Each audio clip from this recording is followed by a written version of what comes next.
Jim will be with you until 6 p.m. on this Memorial Day weekend. Hopefully, everyone has an enjoyable weekend. Be safe if you are driving out there. I know there'll be a good amount of traffic over the next few hours. So we've got you covered until 6. Kevin AC will join us from Atlanta, where the Padres now, Jim, are in desperate need of a win. And as you said, what impeccable timing. We talked about this yesterday. Ronald Acuna Jr., the former MVP, off an ACL, hasn't played in a year in the major leagues, is back tonight for Atlanta. Chris Sale, the National League Cy Young Award winner, is pitching tonight for Atlanta. The Braves are 15-7 at home. Now, they did lose to the Nats last night, I think in walk-off fashion for the Nats. It was Robert Hassel that scored the winning run. But wait, what? Did you see that? I can't believe you didn't retweet it. Robert Hassel scored the winning run for the Nats and also had his first career major league hit in his major league debut. Hold on. Yesterday for the Washington Nationals. Stop the show. Hold on. Got to retweet that? Gotta find it here real quick here. Did he really? Yeah, I mean, I know he did.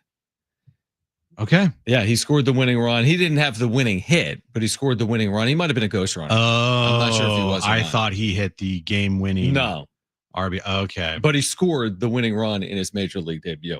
Anyway, so the Braves lost yesterday, and now the Padres are in Atlanta, where Atlanta's been really good. We'll talk to Kevin coming up. We'll hear from Mike Schilt with his pregame comments, the media coming up as well. But of course, it's not must win. It's May, but at some point you do have to win. I mean, that's kind of how it works. And can they snap a 6-game losing streak beginning tonight in Atlanta is the question of the weekend. So here are the numbers that the Padres have against Chris Sale. Okay. They're not pretty, John. This is the team against Chris Sale? No, this is Chris Sale against the Padres. Okay. His career record lifetime is 4-0. His career ERA against the Padres is 1.91. He has 37 strikeouts, and that's in 5 career appearances against the Padres. Is that good? Well, it's good for him. It's really, really good for him. But it's not good as much for the Padres, who offensively have been struggling against any pitching. I mean, they haven't hit anyone.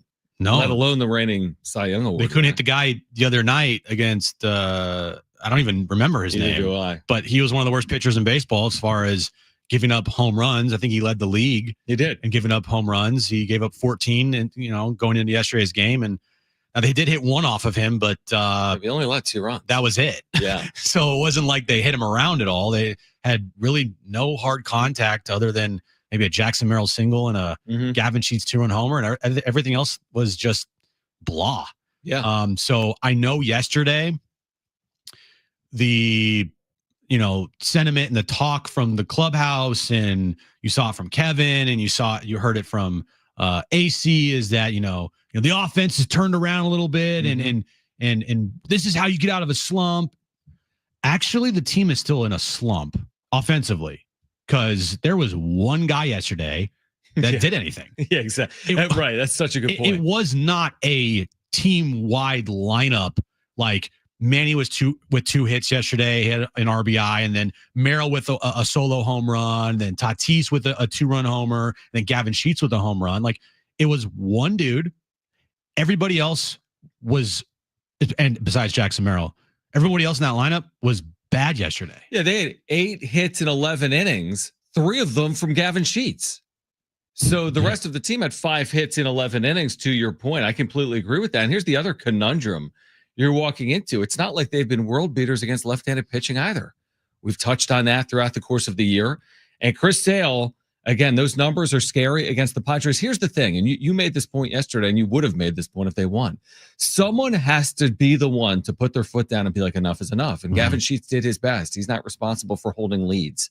That's not his job, although he did commit an error that cost them 2 runs and arguably cost them the game. Yeah, it was a problem. But like someone, whether it's Sheets, whether it's Jackson Merrill, Manny Machado, Fernando Tatis Jr., Luis Arias, whoever it is, someone has to say enough is enough, because you are teetering in a dangerous spot. I think we do all agree with that, even though it's May. Would you agree, Jim, that when losing streaks hit a certain number, it starts getting scarier by the number, right? Like, what can be overcome? I mean, you don't want to lose 10 consecutive games. Not that they've lost 6, but the next 3 in Atlanta will not be easy. So, like, at some point, this is a crooked number. 6 is crooked. It gets any crookeder, not a word, that becomes really cricketer. That's like a gym word. Yeah. That becomes like scary, man. Like, how good can you be and have like an 8 or 9 game losing streak in your season? All right. So I'll go with not worst case scenario, but I'll go with basically it would be doomsday around here. They lose 10 in a row.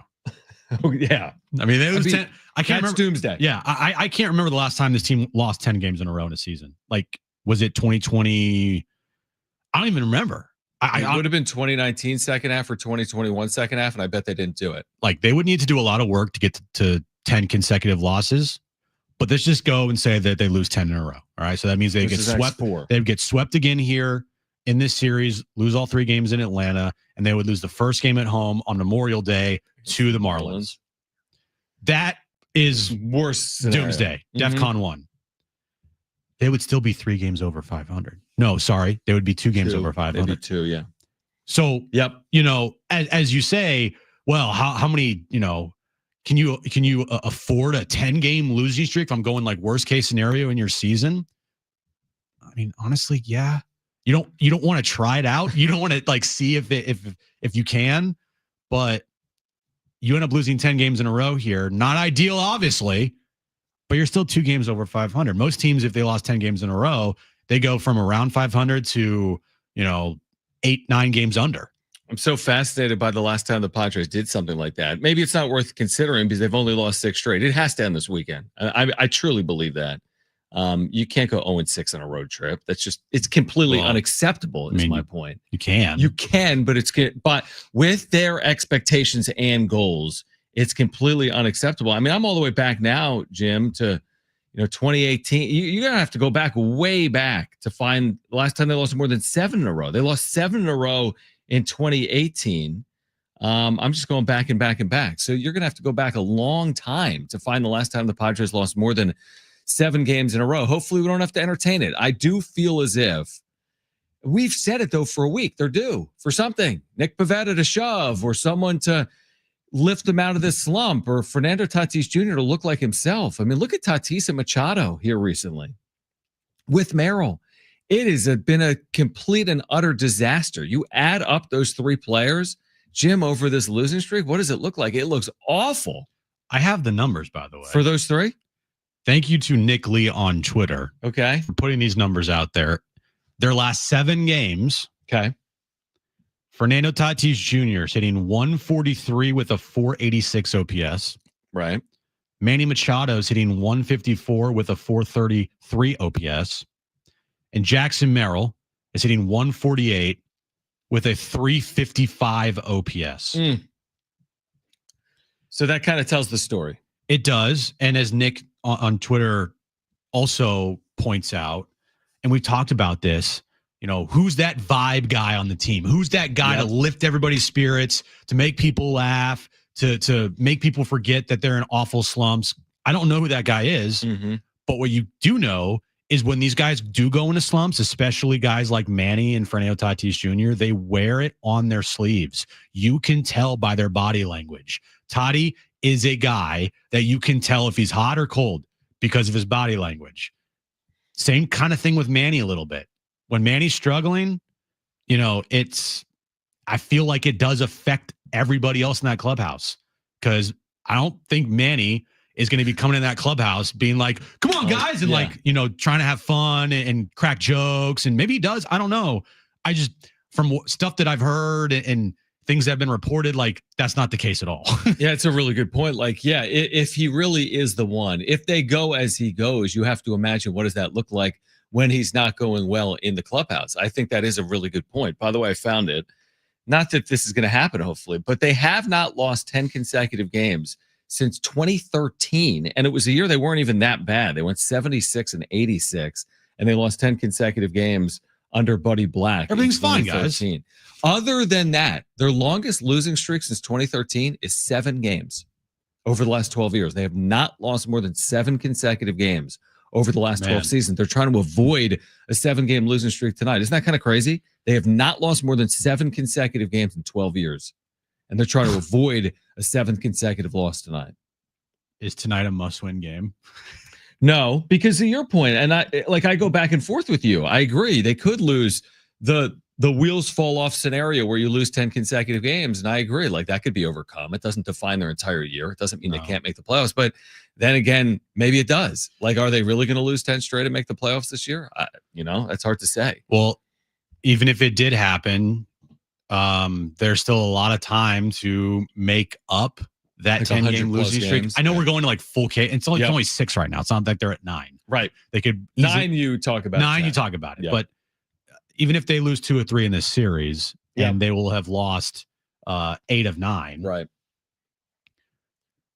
It's not the end of the world. It is. I agree. This is the most frustrating part of their season. Obviously, it's adversity that every team faces. We talked about it when they started 14-3. There's going to be adversity in this season. It's not going to be all sunshine and rainbows where they're winning at the 750 clip. Like, it's just not going to be the case. Right. So when there is adversity, how do they deal with it? Who steps up? Who takes the bull by the horns? Who gets the team out of their slump? Who brings the vibes up in the clubhouse when the vibes are clearly down right now? Like, who is that guy? Who is that player? I thought it was Gavin Sheets yesterday. They wasted that game. And even, Gavin Sheets had a great game. Like we mentioned, the offense is still slumping. These guys aren't out of it yet. No, not because Gavin Sheets played well. That doesn't make Fernando Tatis Jr. better. Right. It doesn't make Manny Machado better. You're right. I mean, maybe Sheets is the one that ultimately lifts them out of this, but we're going to find out. By the way, on the other side, there is a regular tonight. This is the second straight day the Padres are sitting a regular. Who is it and why? We'll explain on the other side. Do we have the SDFC tickets, Brett? Okay. I figured we did. I wasn't sure. We're going to qualify listeners all show long to win 2 free tickets to see SDFC, not this Saturday, but next Saturday. Oh. In 8 days against Austin FC. When you hear the goal call, goal. That's not exactly what it sounds like. It doesn't sound like when that at you all. hear that from Adrian Garcia Marquez, their play-by-play voice, call 877-767-4760 for a chance to qualify to win those tickets. We'll qualify someone this hour. Someone just called as if that was the goal call. We'll qualify someone this hour, next hour, 4 o'clock hour, 5 o'clock hour. We'll announce a winner coming up at 5:30. But what regular is sitting tonight for the Padres to get this series underway in Atlanta? We'll share that with you. Kevin Acey at 3 p.m. This is John and Jim, San Diego Sports 760, live on the iHeartRadio app.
All right, so be listening for that goal call. And when you hear it, call 877-767-4760 for a chance to qualify to win 2 free tickets to see SDFC next weekend against Austin FC. So again, that's coming up. We'll qualify a listener this hour, 3 p.m., 4 p.m., and 5 o'clock hour. We'll announce the winner.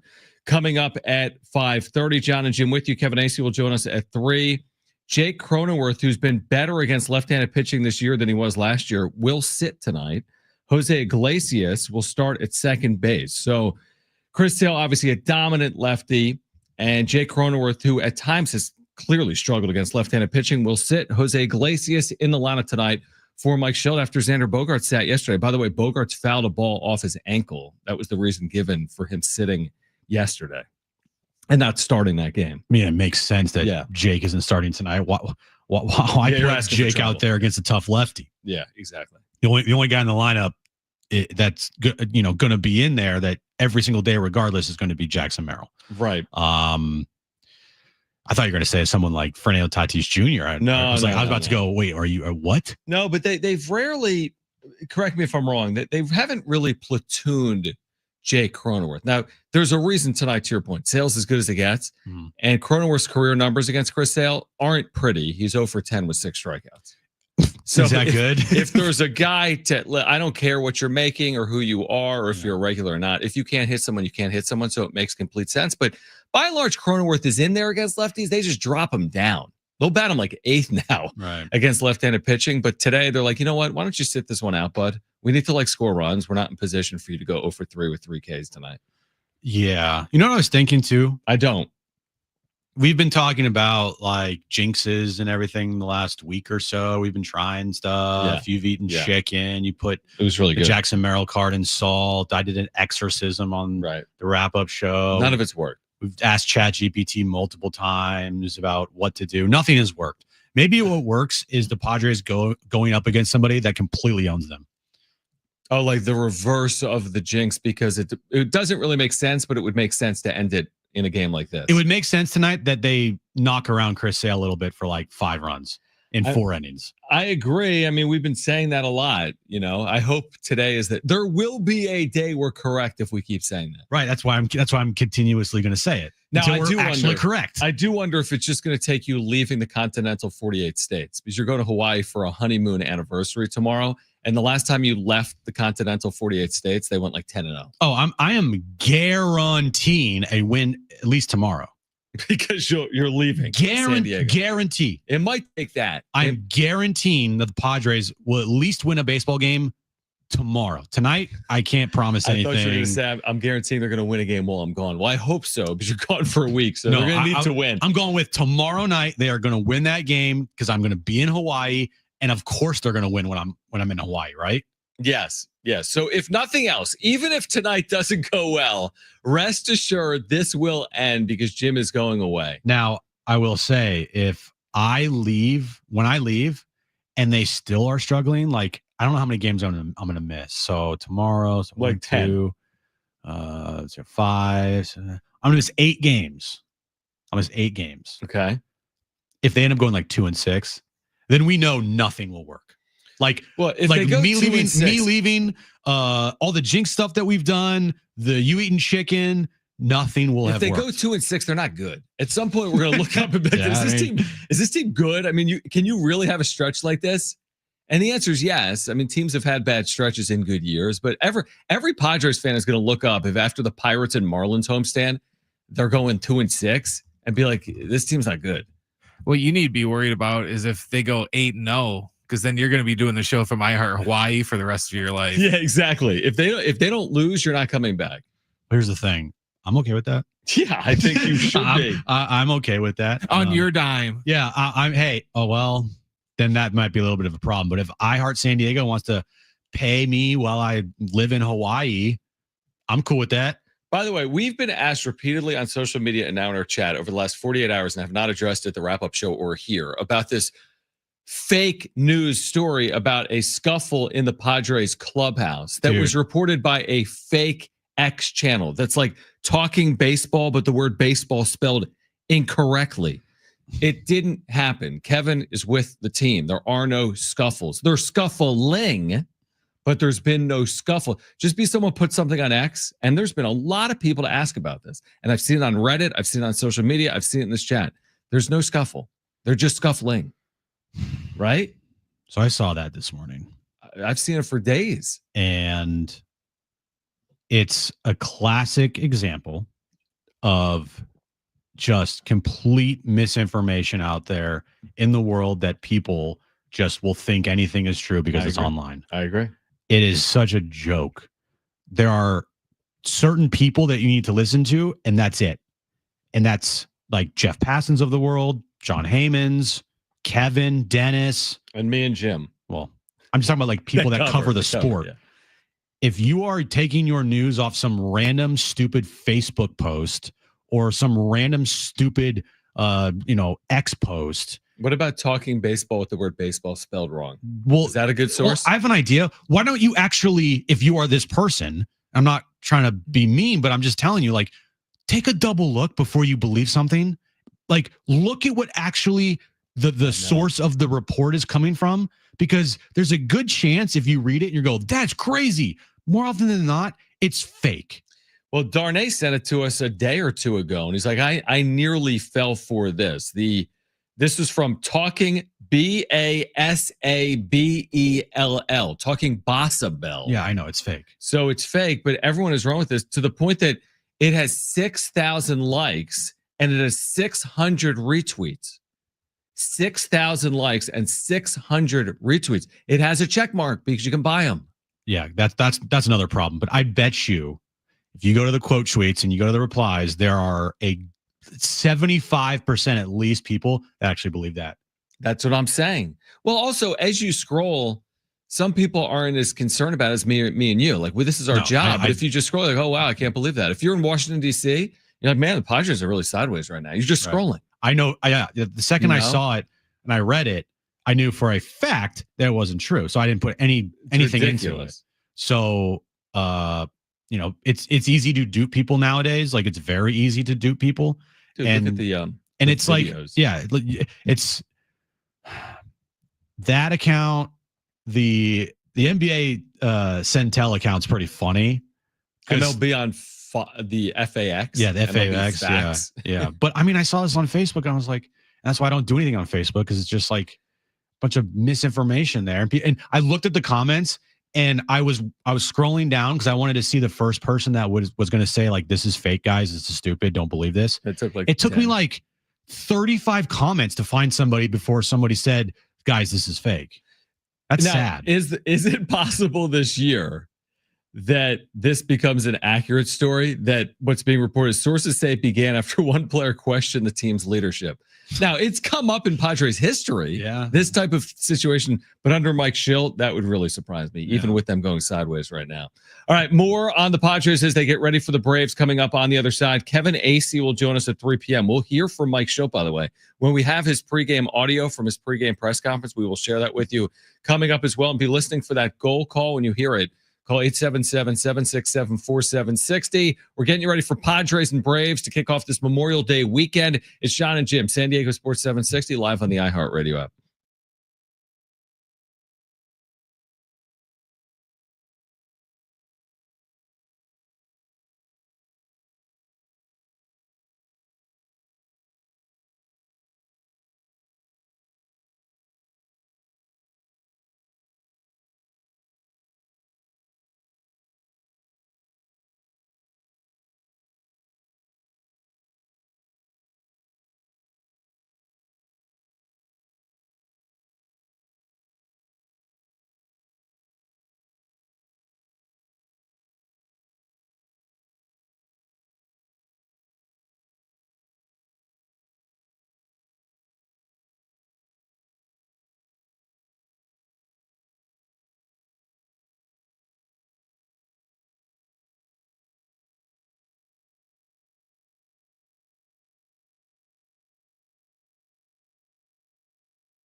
All right, this update's brought to you by Temecula Valley Balloon and Wine Music Festival. Padres and Braves, 4:15 first pitch in Atlanta. Chris Sale on the mound for the Braves against Nick Pivetta for the Padres. Good news for the Padres. Actually, not good news. Ronald Acuna Jr. makes his debut tonight, hitting leadoff for Atlanta. And then tonight, Game 2 of the Eastern Conference Finals, Knicks-Pacers tips off at 5 p.m. Pacers lead the series 1-0. Temecula Valley Balloon and Wine Music Festival is happening June 20th through the 22nd, featuring Walker Hayes, Cody Jinks, Alabama, and more. Tickets are available now at TemeculaValleyFestival.com, powering the best events from start to finish, events.com.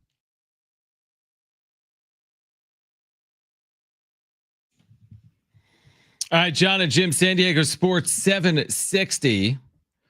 With you here until 6 p.m. Kevin Acee will join us at 3. We do have Mike Shilt's pregame comments to the media. It's somewhat short-lived, about 2 minutes with the media. So let's hear from Mike Schilt and react. No doubt it's been a tough time. Usually there's some positive things that are going on in the background as well that might be getting overlooked. What are some positive things that are going on? Yeah, I mean, there's a lot of positive things. I mean, listen to bottom, in-game proposition. It's win-loss, and the fact of the matter is we hadn't done it as much as we'd like to. Clearly, in the last 6 games, I tend to look at things big picture.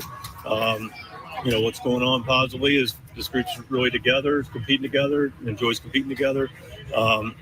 Pitch has been overall pretty good. The defense outside of 1 inning in this stretch has been good. We just got to be better, more consistently in other areas. These learning opportunities as well at times, and if so, what might be learned out of this situation? Yeah, I mean, it's constant learning, right, Stan? We're going to learn, we're going to defend. I mean, I think sometimes the biggest thing you learn is to remember what it is when it's good. The one thing that can happen, and it's understandable, is, when things don't go as well, people think the sky's falling and oh my gosh, what are we going to do? And I get these questions. And, I have a beautiful reference point of looking at things in a sense of like, what's going to work? What works to win? Done a lot of winning, seen a lot of winning. We've done it here. And then get back to that. I don't think I know the trap is when people start to think about all these other things exteriorly, and when that happens, that's when it gets a little more dangerous. Nick's been throwing the ball really well. An opportunity for him to kind of step up and be the stopper, so to speak, and get you guys back in the win column. It's a chance for everybody to be the stopper. And Nick's on the mound. He takes a big point in it, but everybody's got a responsibility. We'll accept the responsibility to go out and play their best game. All right, Schilt, he doesn't seem overly concerned. He'll never be. He'll never be concerned as long as he's here. And I do think that is a really good quality. It's just how he portrays it. The fans, I can see right through it. I know the fans some fans see right through it. Some fans don't, but that's my only issue sometimes with Schilt when he is so positive.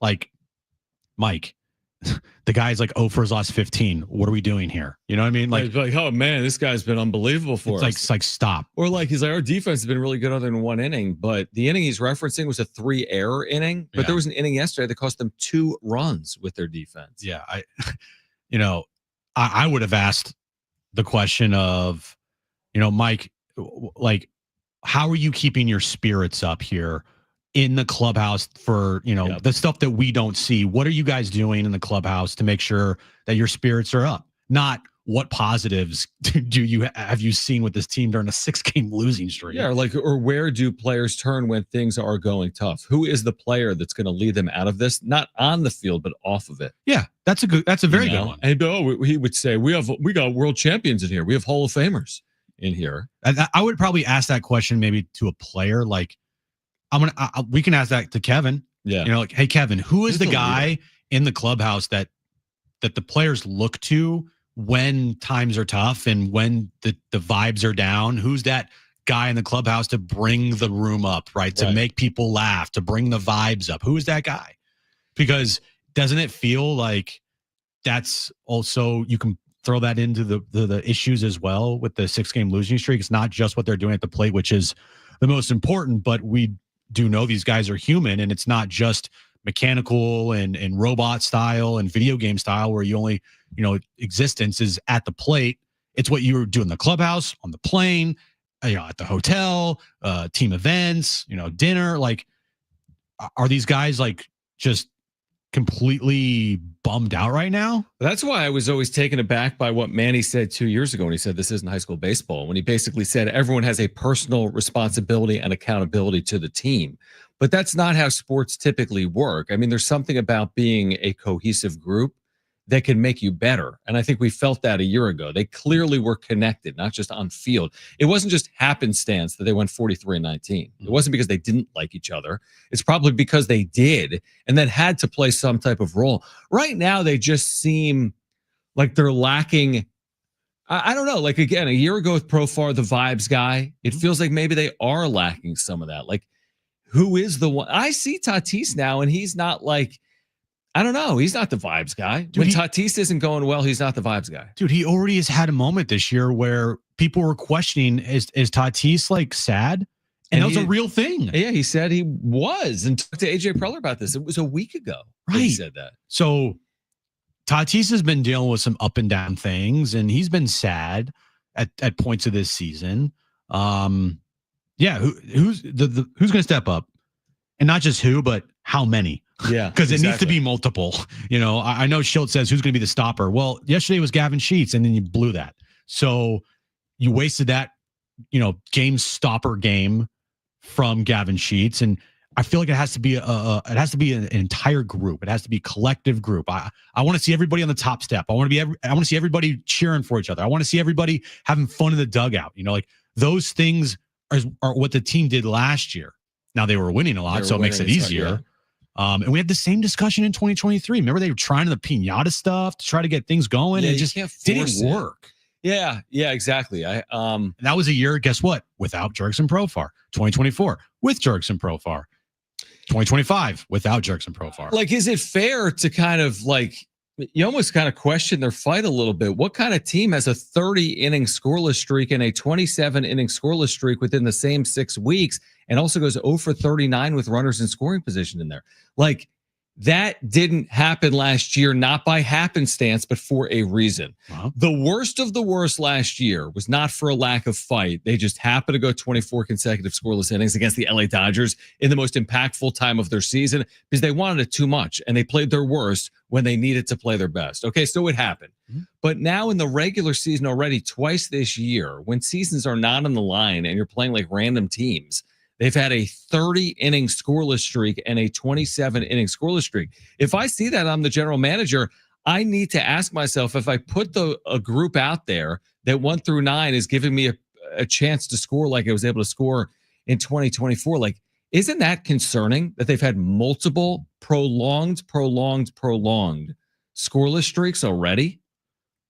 It's concerning, but there's also a lot of time left in the season where you can like wipe the slate clean there. Mm-hmm. I agree. Last year, how many 5-game losing streak did they have? 4? 4. And they wiped the slate clean as soon as they started playing great baseball. Mm-hmm. So we never talked in the last 2.5 months about like, oh man, is this team going to end up going on another 5-game losing streak? Right. Might have mentioned it once or twice, but they never even got close to having another 5-game losing streak. So if these things happen early on, it's easier to kind of put those things in the rear view mirror and not have them turn into trends. But that's the whole point, is like, you got to make sure you put those things in the rear view mirror and you don't make them turn into trends. You don't have another long scoreless drought. You don't have another long, over with runners in scoring position drought. You don't continue to have, losing streaks of 4 games or more. Like, it's up to the guys to put those things in the rear view and make sure those things don't happen again, because it falls on their shoulders, man. We can sit here and be like, oh, don't worry, it'll be fine. We don't do it. We can't do anything. They got to do it. Plus, they do have the secret weapon, the card in their back pocket. Is it a Pokemon card? I wish it was. I wish. Me too. By the way, where are your Pokemon cards? I'm supposed to get graded at the card show, bud. We're not going to do that. Okay, that's fair. There'll be more card shows. There'll be more opportunities, but I'm going tomorrow. Yeah. Here's the secret weapon. It's like a superhero. Superman? Better. And there's even a term for it. What still is possible for this team that they have that they can't utilize now? Second half Schilt. Second half Schilt is 100 games. I was like, where are you going with this? Second half Schilt is like 100 games over 500 in his career. Second half Schilt. We poo-pooed it last year because like, are they really going to count on second half Schilt because he was good in St. Louis? And he went 63-19. It's great. 43-19. I get it, but still got to happen. Still has to happen. You know, just to count on these things to happen over and over and over again, there's eventually going to be that one time where it doesn't happen. You're right. It's not going to be a 100% success hit. It just isn't. So if they do end up playing so-so baseball here, and we get to another point this year, which is just like last year, where they're like around like 50 and 47 or 40, you know what I mean? Right. Around 500, then guess what we're going to have to do again?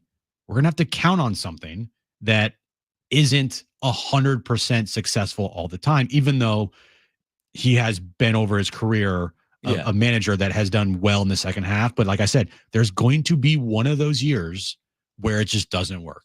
Yeah, I agree with that completely. I do. All right, be listening for that goal call. And when you hear it on the radio, you're going to call 877-767-4760 for a chance to qualify to win 2 free tickets to see SDFC Austin FC at Snapdragon next Saturday on May 31st. Kevin Acee will join us at 3. We're getting you ready for Padres and Braves coming up this afternoon, game 1 of a 3-game series. This is John and Jim on San Diego Sports 760 and live on the iHeartRadio app.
All right, make sure to download the all-new iHeartRadio app. And when you do it, make sure to put John and Jim and San Diego Sports 760 in your presets. You can listen to the show live by putting San Diego Sports 760 in your presets, and you can listen to the show on replay when you put John and Jim in your presets. Also, be listening for that SDFC goal call when you hear it.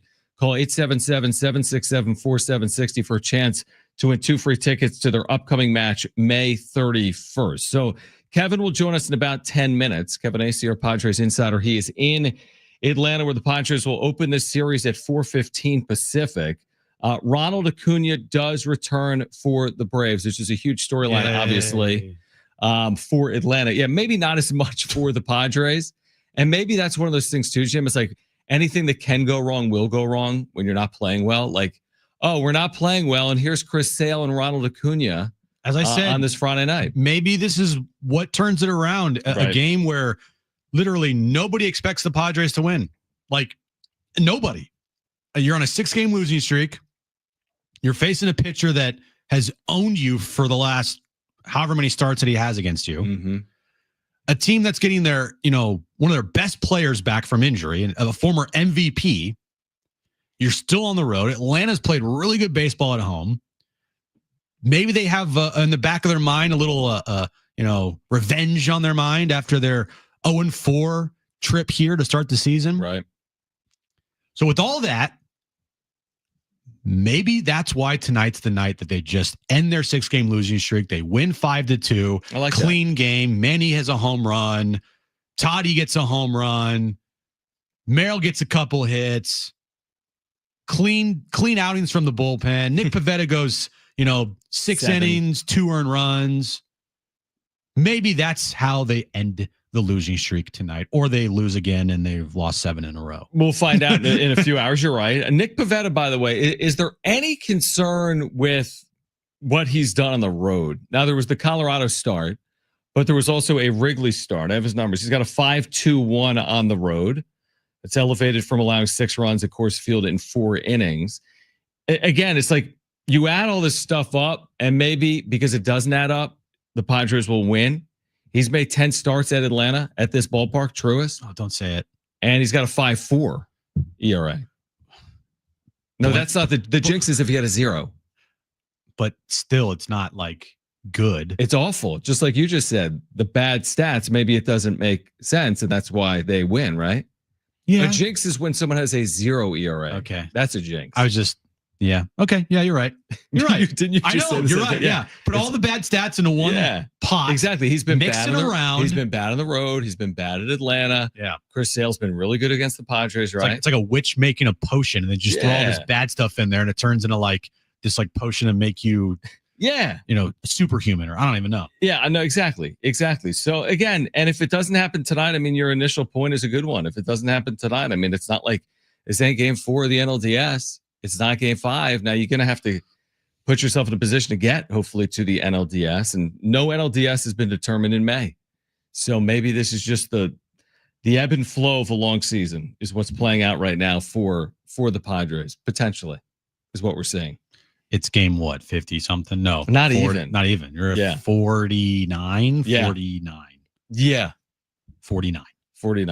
Game 49. Yep. Of 162. I know, but we're the same people that falling. for 5 years were like, you got to start fast. They did start fast. And look what happens is that you start fast and you have a long losing streak.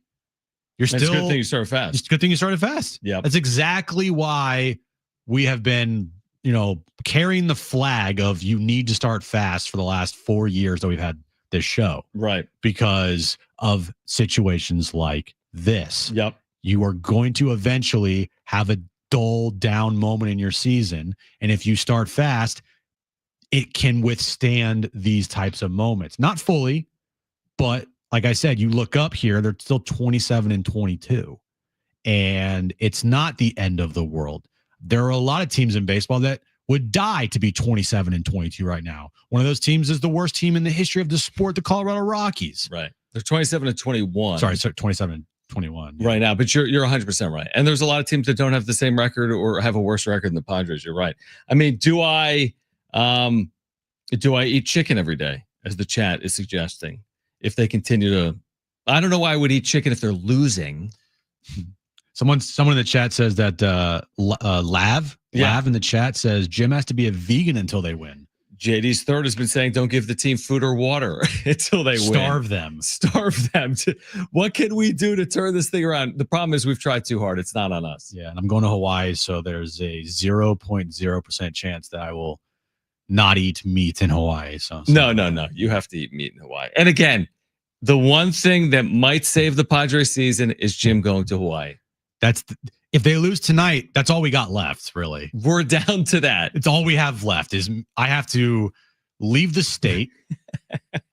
I have to go across the ocean, across the Pacific to an island. I have to literally go to an island potentially for this thing to be turned around. That's where we're at right now with this team. Again, a year ago, you went to Switzerland and it worked. So maybe a year later, you have to go to Hawaii to make it work. Maybe. Maybe. Yeah, we'll see. But again, I've already guaranteed a win tomorrow for sure. I mean, it's like the easiest call ever. I'm leaving for Hawaii. Boom, easy win. Are we going to ask Kevin, by the way, when he joins us in 6 or 7 minutes or 8 minutes about, are we going to ask about Yu Darvish again? Is there that the Yu Darvish conversation again? A couple days passes, no commentary, no. It's just it's the never-ending story. Are we going to ask him every 2 days for the entire season and never see Yu Darvish all year long? The Yu Darvish thing is we'll see him when we see him. Yeah. That's kind of like how it's being portrayed right now is we'll see him when we see him. Which will not be in Atlanta, apparently. What I don't get, I'll ask Kevin this, or you can ask Kevin. I don't get how he can have a quote unquote, I guess, setback, or he's still feeling the residual effects of his injury, yet he's feeling no pain. What does that mean? Yeah, we need to ask about that. Because doesn't that feel a little contradictory there? Yeah, it does. It does. Oh, his elbow doesn't feel right, but don't worry, no pain. So then how would you describe it? Would you say it becomes more and more of a focal point as the team continues to not play the way they played out of the gates? It only becomes a focal point if guys like Randy Vasquez and Stephen Kolek start to really look bad. Mm-hmm. Then it's going to be that's the Darvish, another start that Darvish misses that is going to be a problem. Mm-hmm. But if those guys continue to pitch pretty well, you're not going to feel it as much. That's the whole thing is the rotation was predicated on having 4 legit guys this year. Mm-hmm. Now it's 3, and you need to have 2 guys step up. And if those 2 guys step up and they pitch pretty well, I mean, Randy Vasquez has pitched pretty well. Stephen Kolek has pitched pretty well. And if they continue to do that, then the loss of Darvish isn't going to hurt as much. It's going to really affect the team if those 2 guys that I just mentioned aren't pitching well, and if and when they get to the postseason with only 3 starters. You're right. I mean, Kolek, even with yesterday, has a 2.84 ERA. Randy Vasquez, in 10 starts this year, has a 3.49 ERA. So those 2 starters have been effective enough to, buy time right now for Yu Darvish. We'll see how much time they need to buy for Darvish. All right, so Kevin's going to join us to kick off the second hour of John and Jim. Again, throughout the course of today's show, you have an opportunity to qualify to win 2 free tickets to see SDFC. This is going to be against Austin FC May 31st, which is a week from Saturday. The game is presented by California Bank and Trust, and this will feature a beach towel giveaway. When you hear a goal call from their play-by-play voice, Adrian Garcia Marquez, all you need to do is call 877-767-4760. When you hear that goal call, you call that number. We're going to qualify someone this hour, next hour, 4 o'clock hour, 5 o'clock hour, and then again, announce a winner of those tickets coming up at 5:30. In addition to that today, we have tickets to the San Diego County Fair that we'll give away in the 4 o'clock hour, and we have 2 pairs of Brad Paisley tickets. So we'll give away Brad Paisley tickets, the first greatest show ever, in the 3 o'clock hour. Okay. And then we'll give them away again later in the show as well. But tons of giveaways to kick off your Memorial Day weekend. We're getting you ready for Padres Braves with Kevin Acee on the other side. Stay with us, John and Jim. San Diego Sports 760 and live on the iHeartRadio app. Go!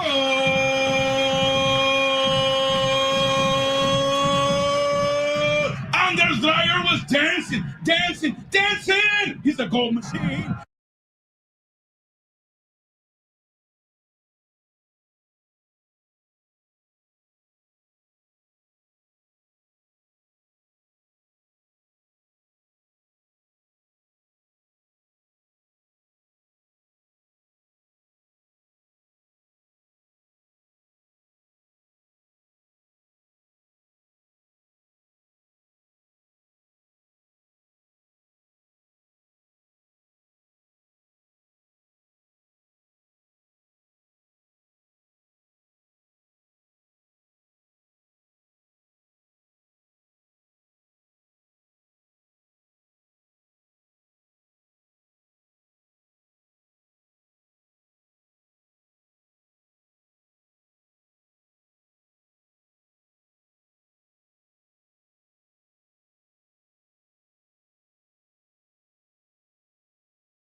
All right, this update's brought to you by the Jim Petrell Real Estate Team. Padres Braves first pitch in Atlanta, 4:15 today. Start of a 3-game series. Chris Sale on the mound for the Braves against Nick Pivetta for the Padres. Other good news for the Padres, Ronald Acuna Jr.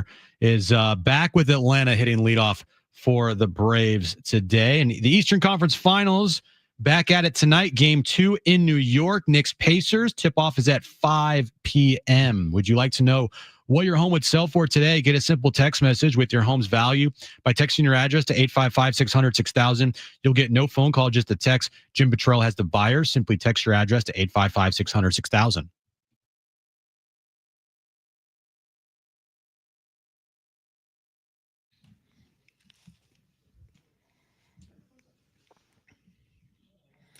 All right, let's kick off hour 2 of John and Jim to start this Memorial Day weekend with Kevin Acee, our Padres insider. He is in Atlanta, where the Padres are trying to snap a 6-game losing streak, their longest since June of 2023. So, Kevin, we always appreciate it.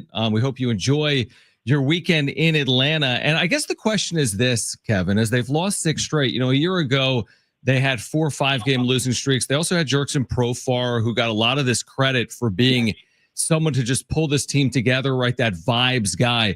When things aren't going well, based on your experience covering this team and being in the clubhouse, who is the player or the players that kind of rally the troops together when things aren't going well in 2025? It's kind of a combination, but there isn't that guy that it's Luis Ariz, big energy guy, is always up. And I know that he has made that like a, I don't know if I should say made it like a focus, but Luis is that guy all the time, right? Mm-hmm. They're more like a been there, done that kind of crew, and I think they were last year too. But there were just a couple key moments during the year that definitely Profar had a lot of chutzpah. And wasn't afraid to say some things. And I know that they are talking every day about this, and Manny is talking, and Xander is talking, and that's what they do. But their 2 sparks, unfortunately, just by who they are Jackson Merrill and Fernando Tatis Jr. And, things haven't been going well, and you've seen kind of their body language on the field. I'm not putting them down or anything. I'm just saying, it's been a rough time for them right now. And for you, Kevin, I mean, this season so far, they've had a 30-inning scoreless streak. They've had the 27 here scoreless inning streak. They went 0 for 39 with runners in scoring position. It's game 49 of the year tonight.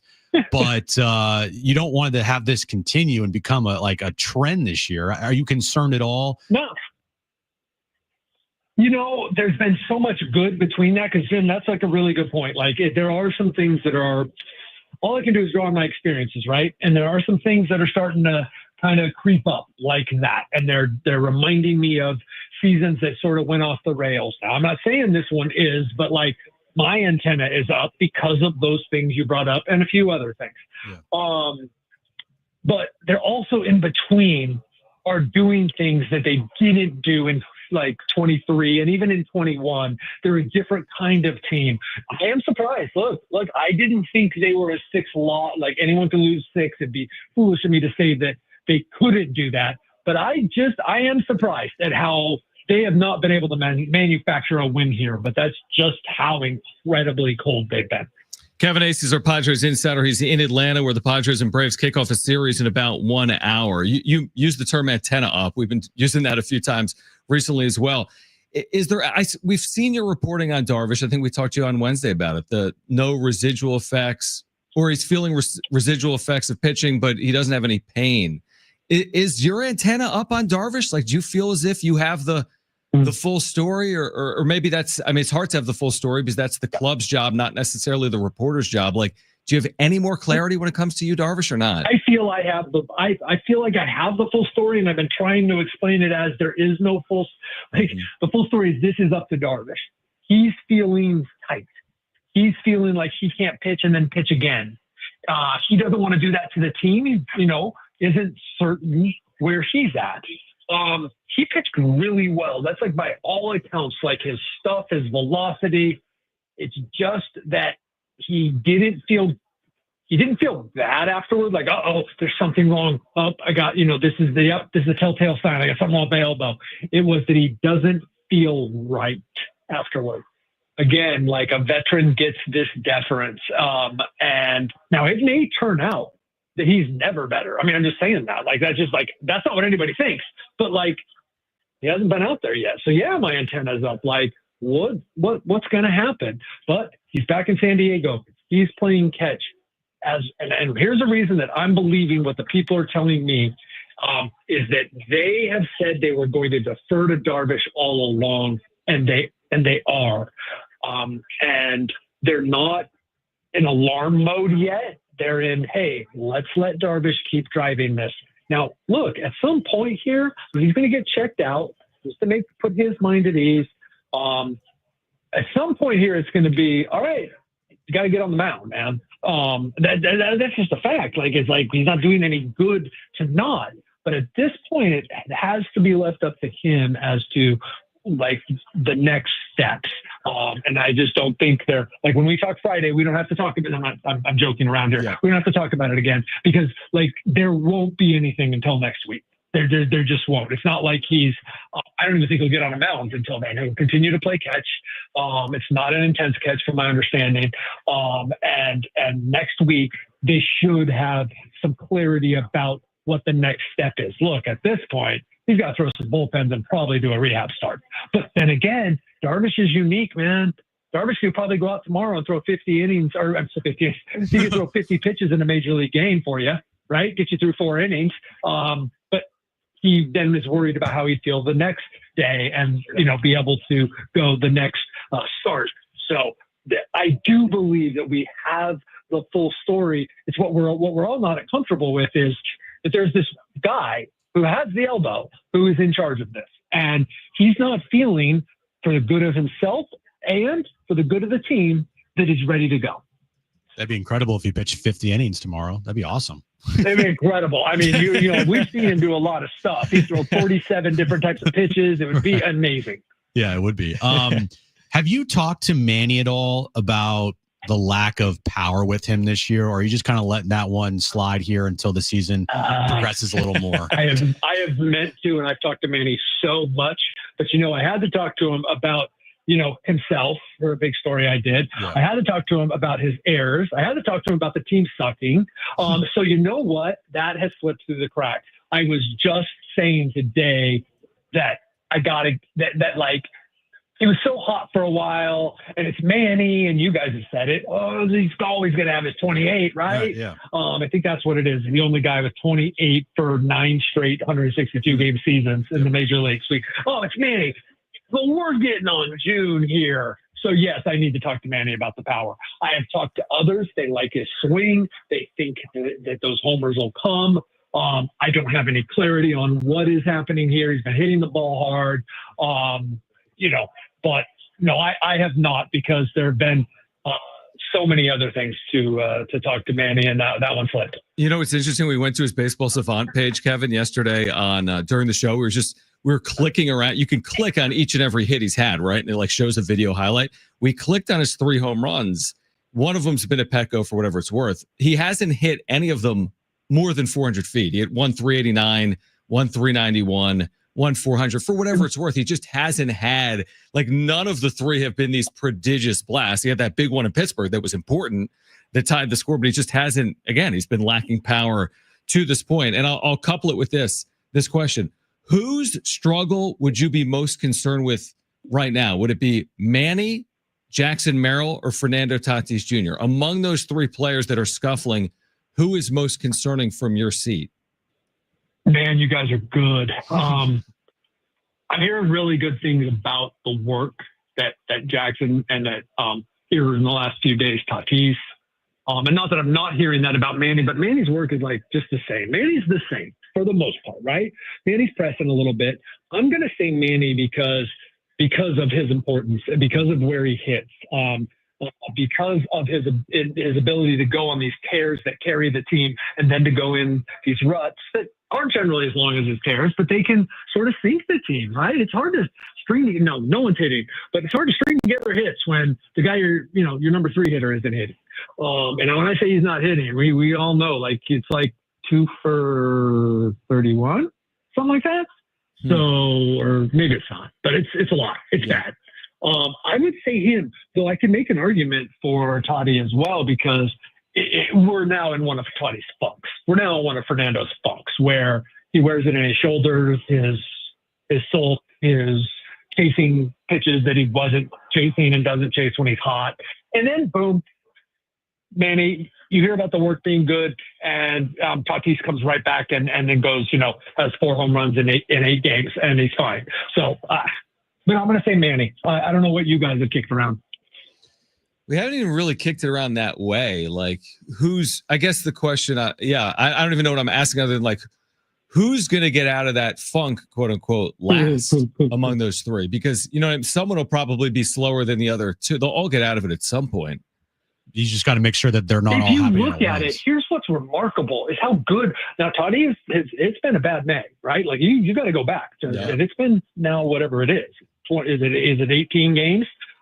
Because he's down under 300 now.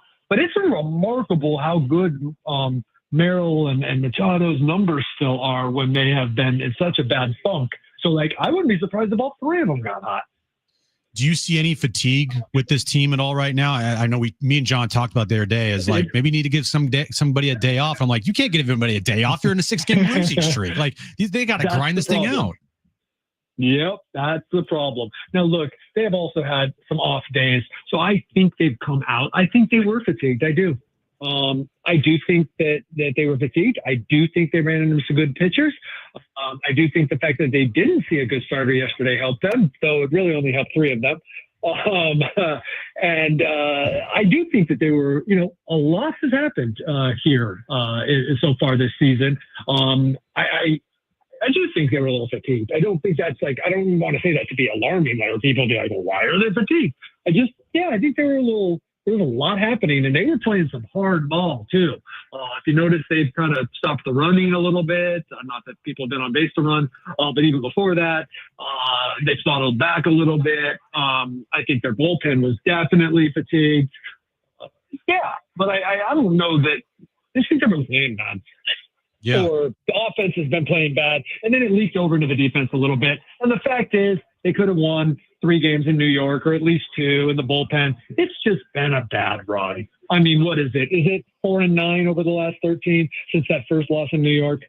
I think so. I think that's right, Kevin. And why I asked about the fatigue thing here is because you're now in the midst of, I think it's 22 and 23 games, 22 games in 23 days with only 1 off day there next Thursday, and then they play 13 straight. So it's like you want to maybe give these guys a day off. I'm sure Schilt is planning these things out, but you can't give a guy a day off when you're in the middle of a losing streak like this.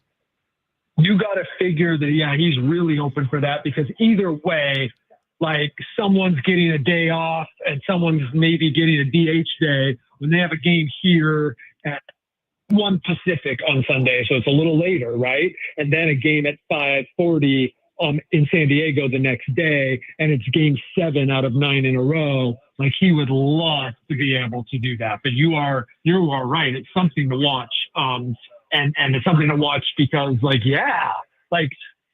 some point he's got to get people days off, but he definitely doesn't want to do it when, they're looking at 6, 7, 8 in a row, whatever, Yeah. It's like the Melvin conundrum of 2023. I mean, he played everyone because they needed to play, but they never turned their season around. I just want to ask you a final question, Kevin, about, like, Manny's defense. What's your level of surprise that he's had so many mistakes defensively, miscues? We're talking about very, for him, easy plays, very unlike the 9 errors, the multiple errors in an inning, the 3 in a game. How surprising is that to you? Yeah. I'm going to say this first off, surprising. Yeah. I'm going to say second off, I don't think he's been a great couple of years. Now, he was hurt last year, but I don't think, I'm not saying he's all reputation at all. The guy's incredible. He still makes plays that are phenomenal, but I think the errors are more frequent, and the plays that he used to make that he's not making are more frequent. I'm not bagging on him at all. It's just my job to be honest, so that then when I do write a glowing story about him like I did last week, then it's like, it's real, right? Like, I don't think Manny is the Gold Glover anymore. I think he plays Gold Glove defense at times, but like, he is whatever. Is he about to be 33? Like, I'm just telling you, I'm not all that surprised because I think that's who he is now, where he is phenomenal and blows your mind still at what he can do because he's Manny, Machado, as he would say. I think he was actually the S before the Manny Machado. But like, I mean, I revere how he plays, but I'm just being honest. Like, I don't think he's that great defensively anymore. He can be, but it's not like platinum glove Manny out there anymore. So, we are up against it, but I do want to know because Jim heard something on the broadcast last night. Do you know what time the Padres arrived in Atlanta last night? I don't think it was that late. Okay. Because he thought he heard something like it was going to be like an overnight I thought I heard situation. Jesse say it was going to be like 4 a.m. or something. I don't know. No, because they were out of there pretty early. I should have looked today. I see that they're getting back in San Diego at 10 p.m. on Sunday night, which is not bad at all. But like, gosh, it's a 4 hour, 3.5 hour flight, maybe 4 hours. And they were out of there by 7? Yeah. All right, cool. I was probably wrong. Potentially. It's the first time for everything. Late night, but this is a 7:40 or a 7:10 game. They had time. Right. All right. Kevin, enjoy your weekend. We are off on Monday, so we will catch up with you in the middle of next week. Safe travels. Enjoy the weekend, and we'll do it again next week. We've reached the part of the season where I referred to the next time we talk as Friday anyway, so clearly I have no clue about anything. It's baseball season. Thanks, Kevin. Thanks, Kevin. Yep. See ya. All right. Kevin Ace here, Padres Insider. We react on the other side. John and Jim, San Diego Sports 760. Live on the iHeartRadio app, and Kevin's appearance brought to you by the all-new Humboldt Casino Resort, the Players Place.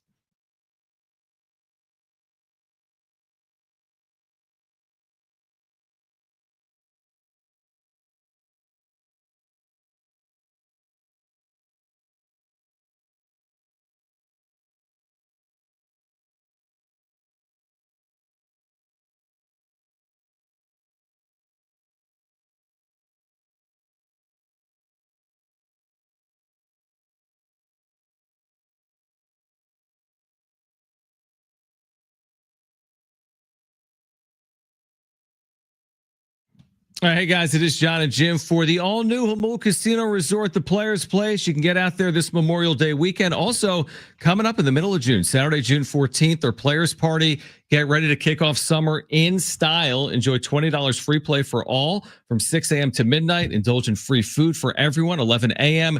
to 3 p.m. in the Jive Lounge. It's an event you won't want to miss. Make sure to start your summer off right. And get ready to elevate your gaming experience with their brand new casino app. Get 200,000 bonus coins when you sign up and enjoy real rewards in every app purchase. Play online at playhamulcasino.com. You can catch all their action at Tony Gwynn Sports Pub. We're talking Padres, NBA, NHL postseason, and more, plus UFC 316. You can watch it Saturday, June 7th at 7 p.m. at Tony Gwynn Sports Pub, Loft 94, and their poker room, the all-new Humboldt Casino Resort, the Players Place.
All right, AM radio keeps vital voices accessible. Congress can secure its future, but we need your help.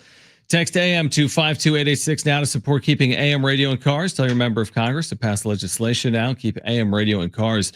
Standard message and data rates apply. Be listening for that sounder, by the way. When you hear that goal call, make sure to call 877-767-4760 for a chance to qualify to win 2 free tickets to see SDFC coming up next Saturday. What was your reaction, Jim, to what Kevin said about where do they turn when the going gets tough? Because obviously it's no longer Jerks and Profar. And he mentioned a few players, but he didn't mention any one in particular, like last year with Profar. Concerning. Right? Didn't it feel that way with his answer? Antennas I felt the same way. Up, concerned, don't like hearing that. Right. And Kevin's in that clubhouse every single day. He really is. He gets quotes every day. He knows who they look towards. And he couldn't give a concrete answer. That's not Kevin's fault. He's just, maybe Luis Ariz. And you're like, I don't want maybes. I want to know like definitively, like that is the guy that keeps the vibes up. He didn't know who that was. And it goes back to like, I don't want to have this conversation about Manny's leadership. I just don't. But for everybody that it thinks that, Manny's the one that uplifts the clubhouse and is going in there and he's, cracking jokes all the time, like maybe a little bit, but he is not going to be that clubhouse, uniter of people vocally. He unites a clubhouse on the field. He does it with his play. He is a actions, not words type of player. And I'm not saying that's a bad thing. It's just with Manny being that, you need the other yin to that yang. And that was Jerks and Profar. How close they were last year. Like Manny, the first thing that Manny said this year when he talked to the media at FanFest was how big of a loss Profar was. I do remember that. He seemed really down in that moment. What impact is not having Jerks and Profar having on Fernando Tatis Jr.? Probably a similar effect because, Profar, how old's Profar? Profar's in his 30s, right? Yeah, absolutely. And look, they were like boys. Yeah. I mean, Tatis and Profar. And we know about Profar this year getting suspended for PDs. I'm not talking about. I'm talking about what he brought to the table last year. Yep. And yeah, they're boys. They work out in the offseason. They're very close. It was almost like getting not a babysitter for Tatis, but almost like just like bringing one of his best buddies so he can be happy. Because when Toddy is happy, he plays well. Yeah, by the way, Profar is 32. Profar is eligible to come off in about 30 games. By the way, he is not eligible for the postseason. It's just these are the questions you ask when you lose a player like Jerks and Profar. And you might say, guys, look at his numbers. They weren't overly. It's about so much more than that. And by the way, his numbers last year were good. Oh, his numbers last year were amazing at this time. His first half was incredible. He's one of the best players in the sport in the first half of the year. He kept them afloat in the first half while Manny was struggling and then Tatis got injured. Like he was the guy last year, the start of the first half, that without him, they're nowhere near the postseason. And the clutch hitting. Him and Jackson Merrill last year had so many clutch hits, big moments. Remember Will Smith called out like Jerks and Profar. He made the Dodgers pay. The Nats called out Jerks and Profar. Jerks and Profar made them pay. It's like they missed that. And, Jackson Merrill has barely been on the field this year. He's been clutch at times this year when he was healthier earlier in the season, but you're looking for clutch hitting. And the reason I say you're looking for clutch hitting is look how bad they've been with runners in scoring position. Like they went a week straight without any clutch hits until yesterday. And even with yesterday, they lost the game. So it's like missing Profar is missing a lot is what I'm going to say. It doesn't mean it can't be overcome. They got off to an awesome start without Jerks and Profar. They're still better today than they were a year ago today in overall record, but I will die on that hill that missing Profar could be missing a lot by the time the season ends. We harped on it a lot. Yep. I'm sure I posted a video about it. Absolutely, yeah. Like they lost their grit. They lost part of their heart of the team. They lost the vibes. Our guys over at, DSG, like they created the VAR, vibes above replacement. And that was because of Jerks and Profar. Like Profar brought things to the table that did not show up in a box score. Mm-hmm. And so, yeah, when we asked Kevin about who's that guy that brings the vibes of the clubhouse, and who's the guy with all the VAR, and who's the not the class clown, but kind of like the class clown. That was Profar, and they don't have that. And this game's already hard enough. It's already a grind enough. You need that release. You need that guy to break the ice, to break the tension in the room when everybody knows they're struggling. Like everybody knows in that clubhouse they have lost 6 in a row. Every player in that clubhouse knows if they're struggling or not. Who is that guy to make everybody not continuously think about that 24/7? And I don't know who that is. Either do I, and we'll see if we find out at some point here in 2025. All right, on the other side, we continue to get you ready, plus what the Padres are up against tonight against both Chris Sale and with the return of Ronald Acuna Jr. If you missed Kevin, by the way, we'll bring it back for you prior to today's game that will get underway in the 4 o'clock hour, and be listening for that goal call, because when you hear it, you have a chance to qualify to win tickets to see SDFC next weekend. Just call 877-767-4760. Tons of great giveaways to kick off your Memorial Day weekend between now and 6 p.m. Don't go anywhere. John and Jim, San Diego Sports 760, live on the iHeartRadio app. Go!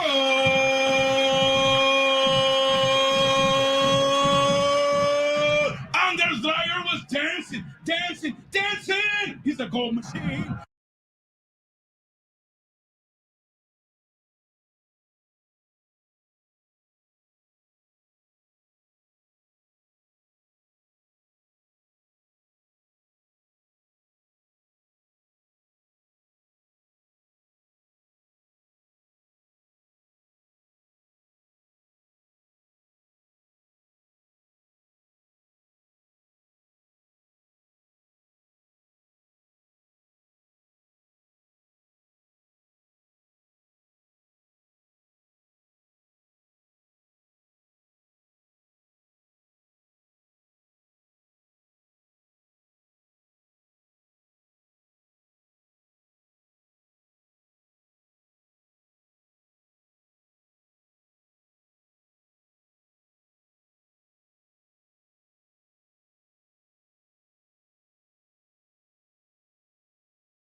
All right, this update is brought to you by Macy's Backstage. Padres and Braves, they start a 3-game series later this afternoon, 4:15 first pitch. Chris Sale on the mound for the Braves against Nick Pivetta For the Padres, Ronald Acuna is back for the Braves, making his first start of the year. He'll be leading off for Atlanta. And then game 2 between the Knicks and Pacers.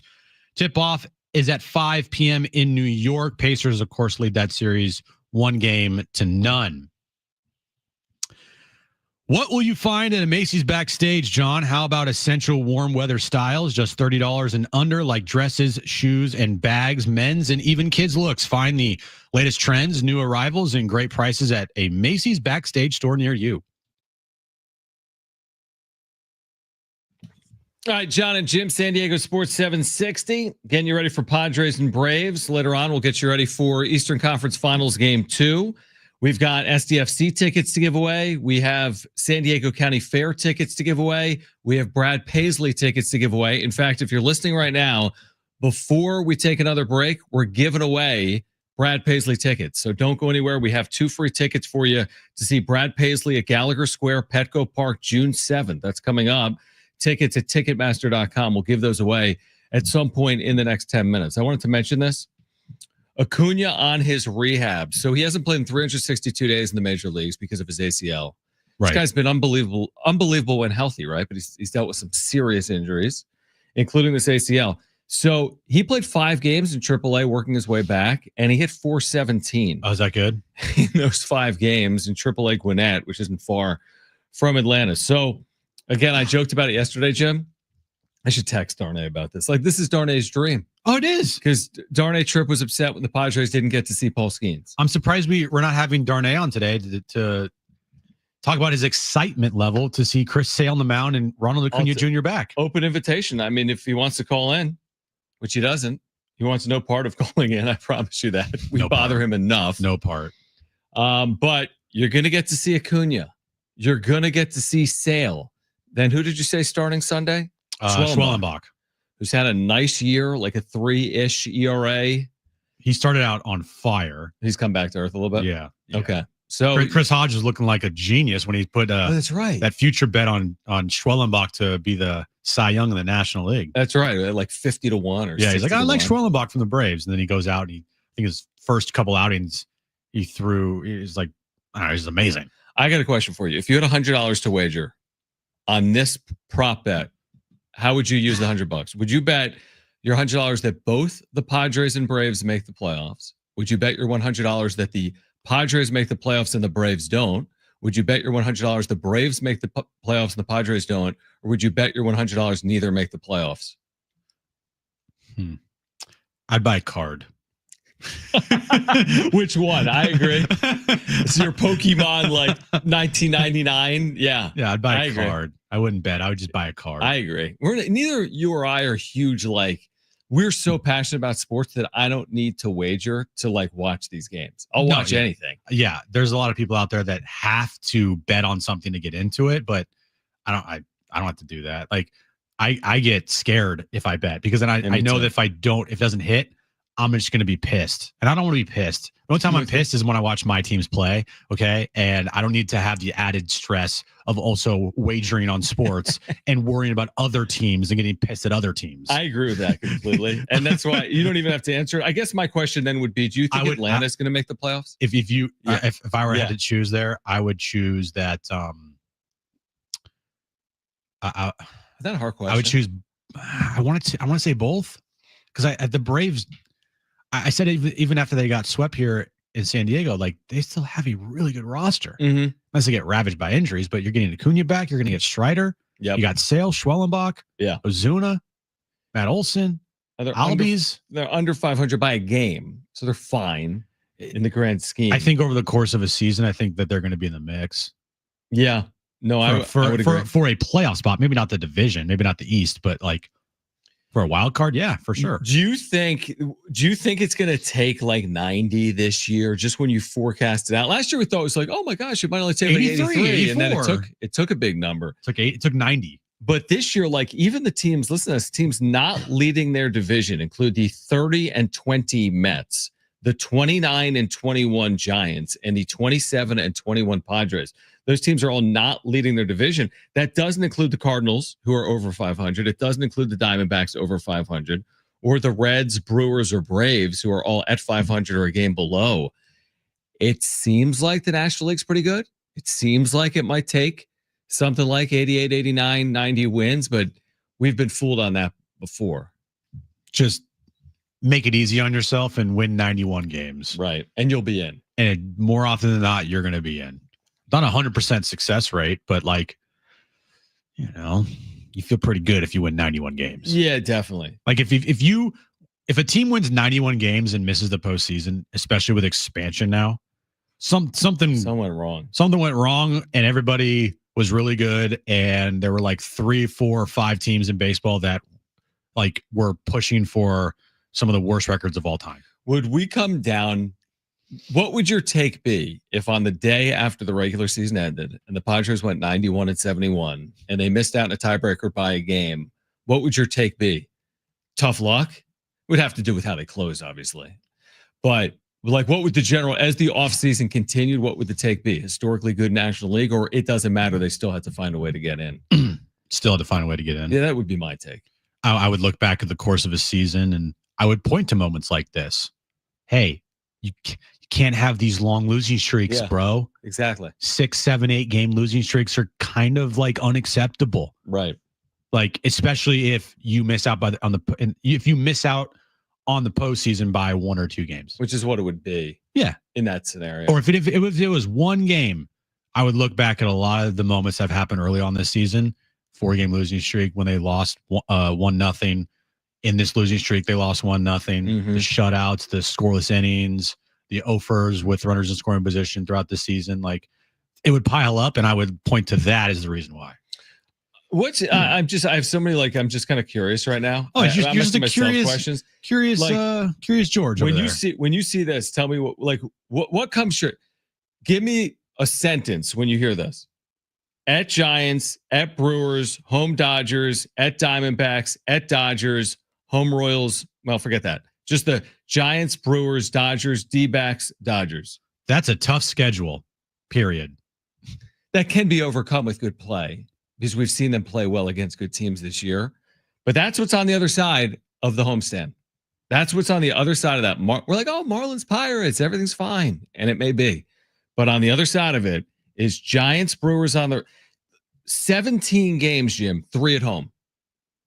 At Giants, at Brewers, at D-backs, at Dodgers, with the 3 games against the Dodgers at home. And that is the, that's the 22 and 23 day stretch. Correct.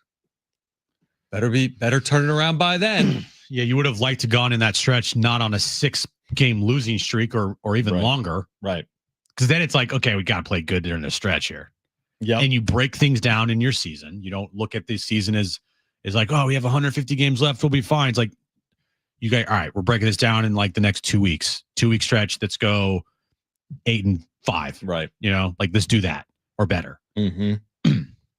So it's going to be tough, no doubt about it. I hope the theory of like rising tides raise all ships or whatever the saying is. Lifts all boats. That the better competition you're going to play against is going to force you to step up and I like that. Have to focus even more than you're focusing right now and lock in even more than you're locked in right now, because you cakewalk through the next 2 weeks here, and of the next 15, 16 games, you go 6-8.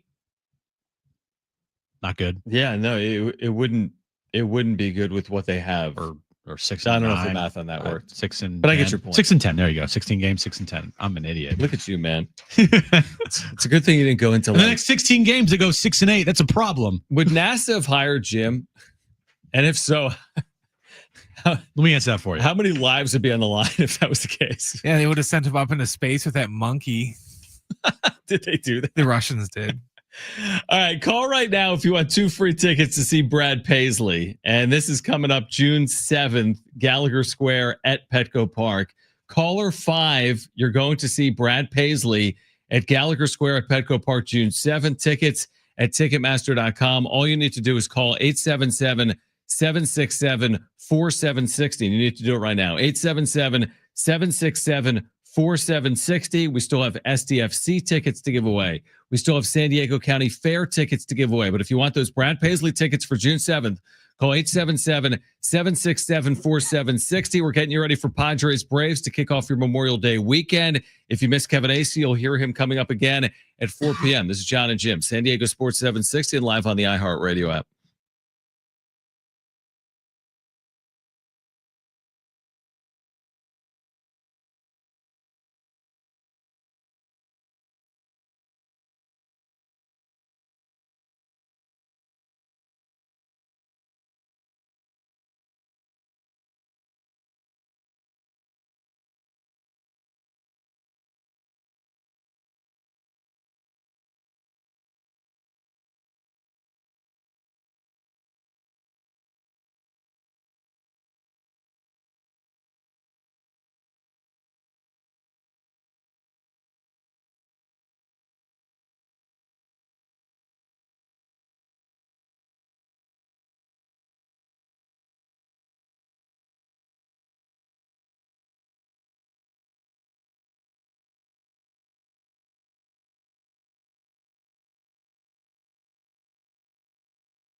All right, John and Jim, San Diego Sports 760. Again, you've got an opportunity here to win coming up. Chance to win SDFC tickets. Be listening for that goal call. And when you hear it, call 877-767-4760. Again, 877-767-4760. We'll qualify someone this hour, 4 o'clock hour, 5 o'clock hour. Give away those tickets coming up at 5:30. By the way, Kevin Acee has now addressed the fake scuffle report from the fake X account. He has said, quote, tweeting it, This has obviously gotten a lot of traction, so much so that it's unfortunately meriting being addressed. No scuffle occurred between Padres players. Please note the report of a quote-unquote scuffle originated with the self-proclaimed parody account retweeted below. So now Kevin addressing this fake report. Welcome to social media. Yeah, he doesn't need to address that. It's almost giving him more. Well, he shouldn't. Right. Like, it shouldn't be there in the first place, is what I'm saying. And I'm not saying that you can't troll online, because you're listening to a troller over here. Yeah, but you don't like just lie. But yeah, I don't lie. It's a fun type of messing around.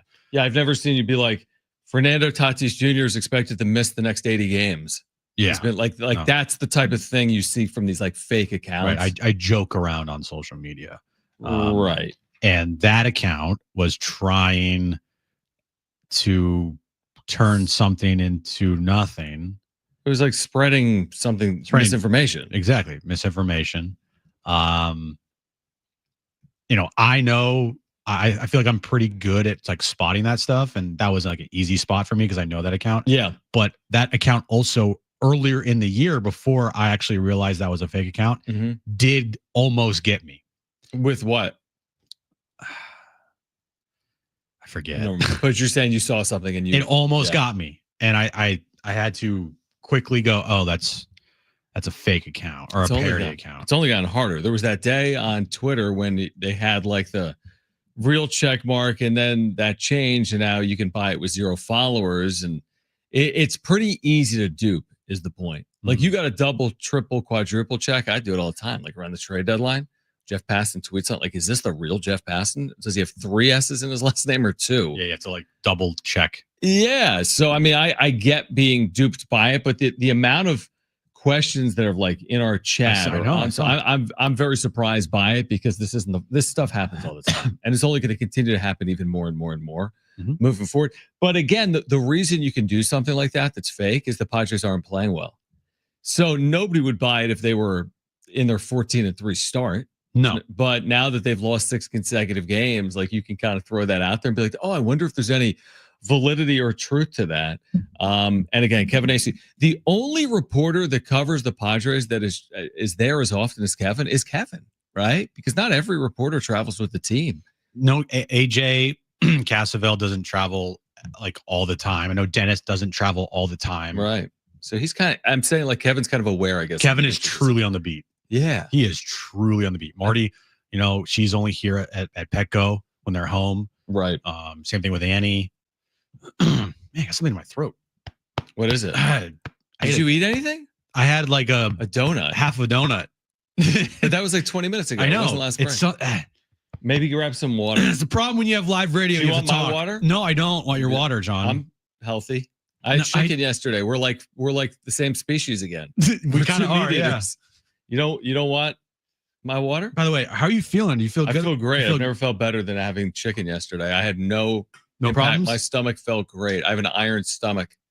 I was able to eat a piece of chicken. So you should probably have some more chicken. I thought the chicken was unbelievable. What did Kristen say? I think she was a little envious, because she knows that if she did it, then you guys would start eating chicken again, and you guys would start going to like Dave's Hot Chicken. Oh yeah, and picking up amazing food. If I wasn't married to Kristen, it'd be a problem. I would eat meat again, but I'm not going to go back on. Like, she doesn't eat meat. She's a vegetarian, and we're married, so I'm not going to eat meat. You texted me this last night, and it rings true. You are going through, I think, a midlife crisis. Dude, I'm 100% going through a midlife crisis. You are buying cards, and a lot of them. You are eating you only knew. Chicken strips now. Yeah. That's basically what's Next happening. is the Corvette. Next to the court. Well, we actually did get a new car recently. You buy a new car. Yep. Yeah. Almost like a sports car. I mean, the truth, I'm turning 45, dude. Yeah, this is a midlife crisis. And I'm turning 45 in 2 weeks, actually. This is a midlife crisis. I do think it. I've told Kristen that. And because Kristen is kind of anti this card collection thing I'm on, that I've gotten Jim into against his better judgment. Because the person that me collecting cards is going to hurt the most is Jim. It's not Kristen. It's not myself. It's not Jones. It's Jim, because Jim's now going to do something stupid and he's going to start buying like expensive cards. Where I'm going to be disciplined on this. By discipline, I've already spent like hundreds of dollars. Yeah, you had not been. You'd not been disciplined. And I started collecting cards, or I started thinking about collecting cards way before you. You did, yeah. Back in 2021, like right at the tail end of the pandemic, even like in the middle, Pokemon cards just skyrocketed. Yeah, because everybody everybody was trying to do some type of hobby because they were at home, and just the Pokemon cards, it just took off like a rocket ship. And it's had its ups and downs lately. Now it's in a surge right now. But that's when I bought a couple cards online. I didn't buy them graded, but I bought a couple cards. And then thankfully, after I bought one card, I was like, what am I doing? And I just stopped. Well, that's what you told me would happen to me when I made my first purchase, which was the Jackson Merrill card that basically ruined Merrill and the Padres. Correct. It coincided with that exact moment. But you're right. I made the purchase, then I'm like, you want more? There was a part of me initially was like, slap your arm, like, I need more. No, it was like, what did I just do? Yeah. What is the purpose? But then when I decided to buy a second card, so the Jackson Merrill card could hang out with another card, and like they could be friends. And I bought my friend. Now remember, I bought a Tatis card. Since I bought that card, he's been absolutely awful. So, and since I bought the Merrill card, he's been worse. Are you thinking of buying a Manny card next? You're thinking of buying a Manny card. I'm going to buy all 26 of these guys. They're not going to win again. No, they're going to lose every game. They're not. But I got some other cards on the way. What other cards? My most recent purchase. I didn't tell you about it. Oh my gosh. Let me see if I can find it. Is your wife listening right now? She could be. Kristen, text John if you're listening. You know, it's bad when you've made card purchases that are so embarrassing. You don't want to tell us about it. It's not embarrassing. It is a Keyshawn Johnson autographed Miami Heat rookie card. Oh my gosh. I'm in like I'm trying to the San Diego type collection. $17, right? Is that what it says? It says $17. It hasn't arrived yet. It is a 2024 Panini Donruss Gold Auto 10 Keyshawn Johnson card. Yes. Oh, I think Kristen's listening because she just texted you. Hi, Kristen. Guess what it says. What does it say? You can read it. Okay. So Kristen just texted John. Directions to the Motel 6. She said, stop buying cards, you nerd. Here's the thing. Explain away. It's like you just said. It's like your wife's like, you're a nerd, loser. It's a midlife thing. It's a midlife thing. 100%. It's a midlife thing. Yeah.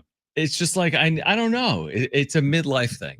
My dad was a collector, not of cards. I can already see it now. So you're going to the card show on Saturday with Jones. Dude, I cannot wait. I'm like counting down. You're going to send me 100 texts being like, this is the greatest thing I've ever been to in my entire life. I don't know if Jones is going to be able to deal with it though. You know what I mean? Like a 6-year-old at a card show. Well, here's the thing. So I've been watching like card show videos recently because they just guilty as charged. They just popped up on my timeline. Right. And bringing your kid to a card show is the ultimate hack. Because they'll like do deals for you, right? Oh, it's his first card show. Will you give him the 52 Mickey Mantle for $10, even though it's worth 500 grand? I watched a video the other night. Somebody came over to a table and said, hey, I have this binder full of like rare Pokemon cards. Okay. Give this to somebody for free. And the guy's like, okay. Found a kid. And he found a kid and he's like starting his collection.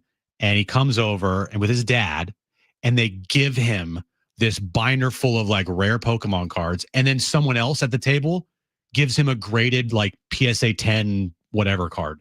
And the kid's sitting there like, what just happened? And the dad's like, oh my God. So the hack is kids, just like the hack if you're single is cute dog. So yeah. So the hack is use Jones for your own benefit. I'm using Jones. Use 100%. Jones to get cards. Yes, that will happen tomorrow. Be like, Jones, go over there and ask for that Ken Griffey rookie card.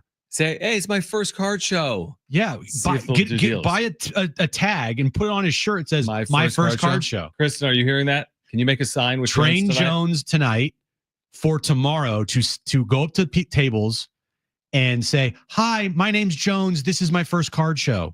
We're going to do that. Perfect. We're gonna do that tomorrow. If you missed, you're pimping out your kid. Yeah, for cards. You got to do what you got to do, It's you got to use the kids while they're young, well, right? The kids. Yep. All right, Kevin Ace, if you missed him, we'll hear from Kevin on the other side. Plus, the wrap is coming up. Plus, be listening for that sounder when you hear it.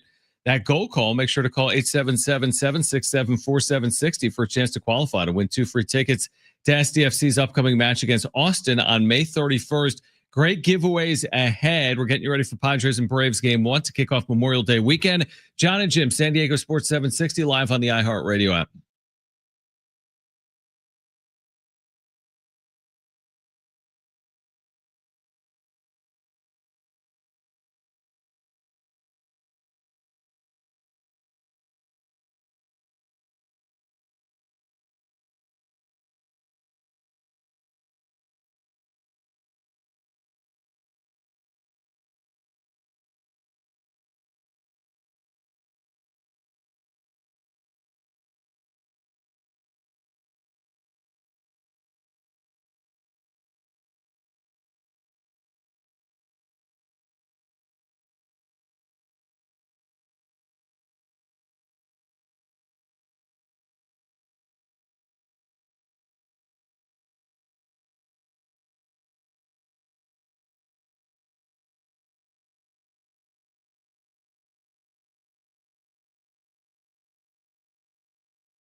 All right, this update's brought to you by Rapid Radios. Padres Braves start a 3-game series later this afternoon in Atlanta. Chris Sale on the mound for the Braves against Nick Pivetta for the Padres. Ronald Acuna Jr., he is back for Atlanta in their starting lineup, hitting leadoff for the Braves. And we're an hour out from tip-off in New York. Game 2 of the Eastern Conference Finals between the Knicks and the Pacers. Pacers lead the series 1-0. Rapid Radios are instant push-to-talk walkie-talkies, offering national LTE coverage and no subscription ever. Perfect for instant contact with an aging parent for a limited time. Go to rapidradios.com and you'll get an extra 60% off.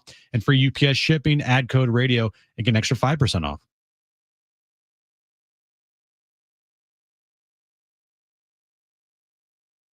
Padres are in the ATL trying to stop the 6-game skid. Now, time for John and Jim. All right, San Diego and Southern California, what's going on? This is hour 3 of John and Jim. We hope your Memorial Day weekend is off to a safe and enjoyable start. What a day it is outside right now in Southern California. We caught up with Kevin Acee. Padres and Braves will get underway later this hour. If you missed our conversation with our Padres insider, Kevin Acee, we want to share it with you right now. We started the conversation by asking Kevin, where do the Padres turn? Who is the player they turn to when the going gets tough? You know, it's kind of a combination, but there isn't that guy that if Luis Ariz, big energy guy, is always up. And I know that he has made that like a, I don't know if I should say, like made it like a focus, but Luis is that guy all the time, right? Mm-hmm.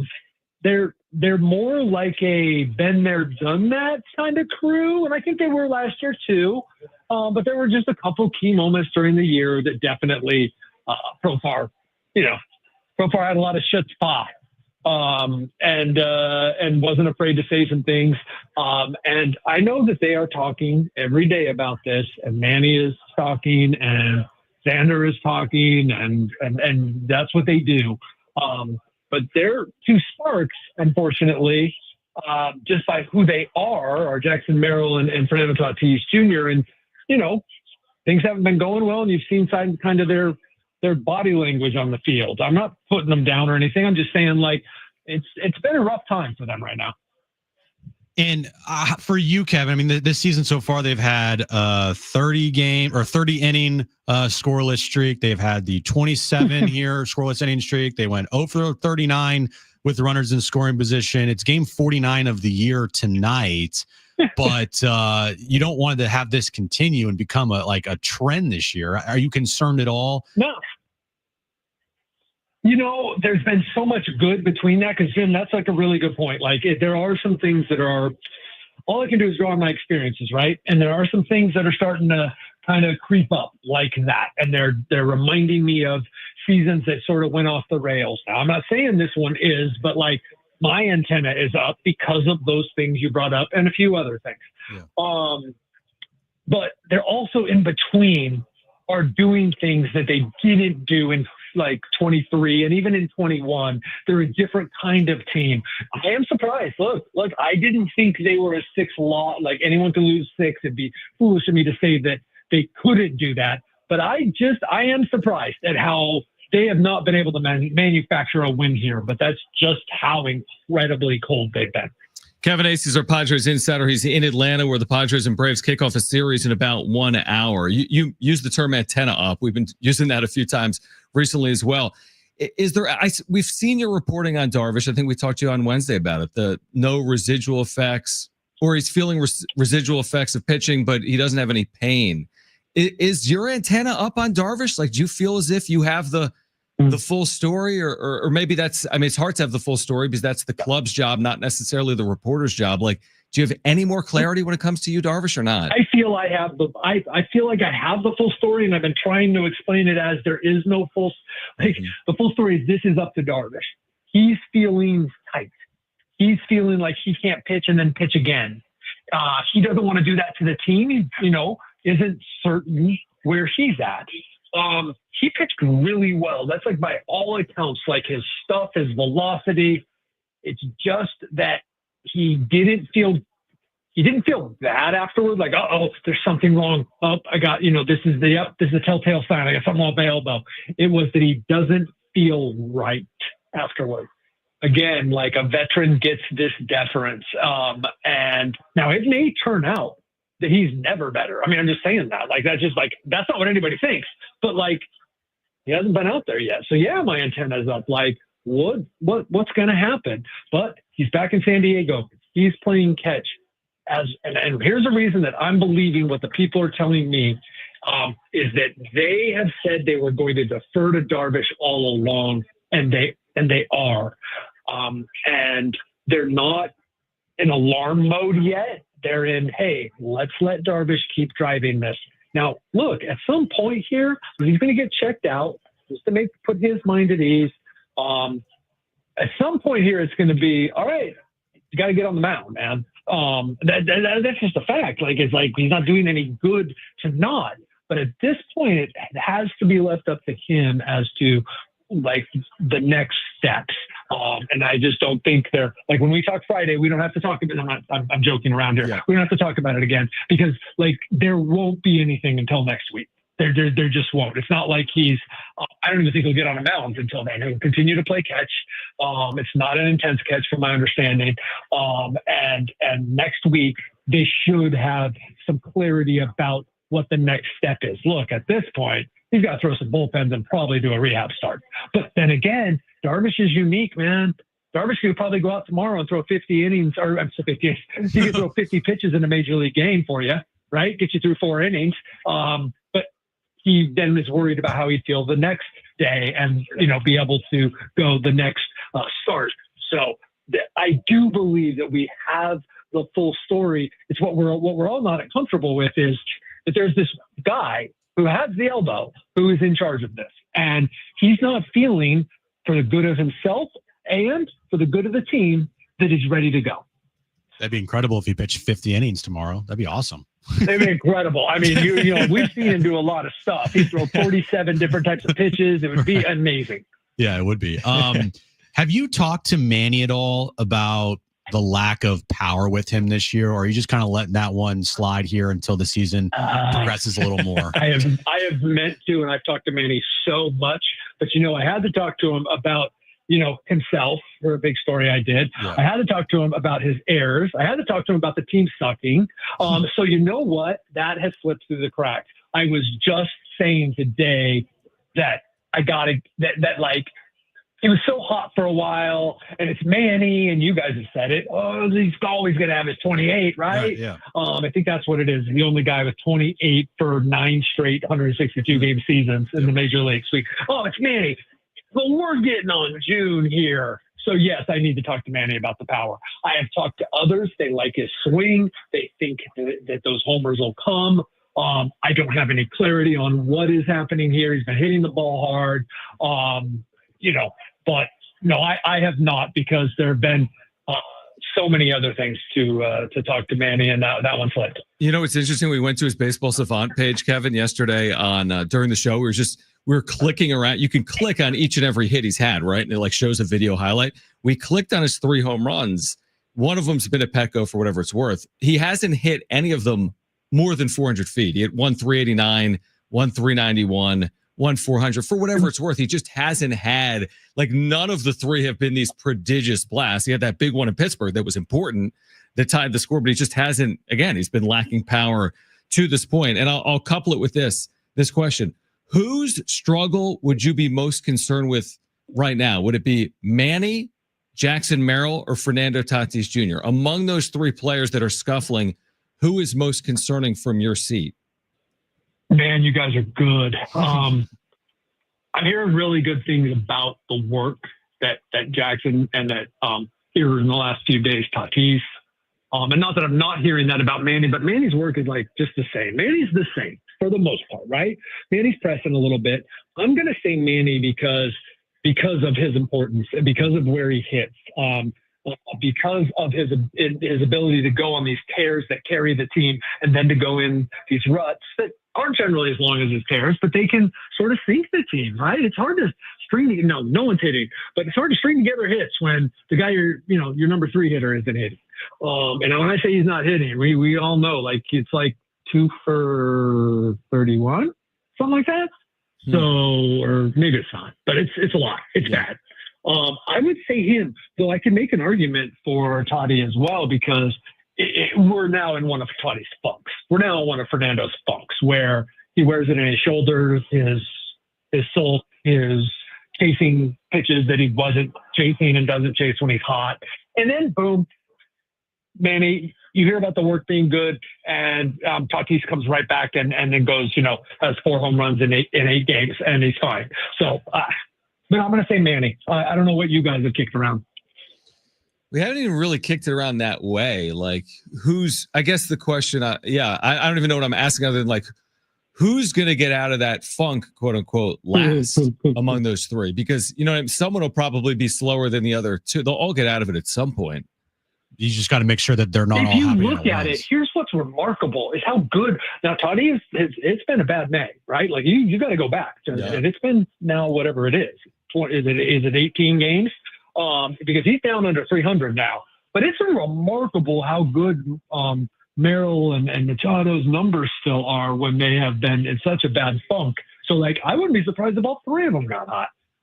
Do you see any fatigue with this team at all right now? I know me and John talked about the other day is like maybe need to give somebody a day off. I'm like, you can't give everybody a day off. You're in a 6-game losing streak. Like, they got to grind this thing out. Yep, that's the problem. Now, look, they have also had some off days, so I think they've come out. I think they were fatigued. I do.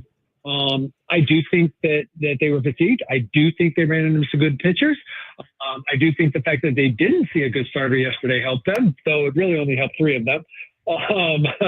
And I do think that they were, a lot has happened here so far this season. I do think they were a little fatigued. I don't think that's like, I don't even want to say that to be alarming, where people be like, well, why are they fatigued? I think they were there was a lot happening, and they were playing some hard ball too. If you notice, they've kind of stopped the running a little bit. Not that people have been on base to run, but even before that, they throttled back a little bit. I think their bullpen was definitely fatigued. But I don't know that this thing's ever playing bad. Yeah. Or the offense has been playing bad, and then it leaked over into the defense a little bit. And the fact is, they could have won 3 games in New York, or at least 2 in the bullpen. It's just been a bad ride. I mean, what is it? Is it 4-9 over the last 13 since that first loss in New York?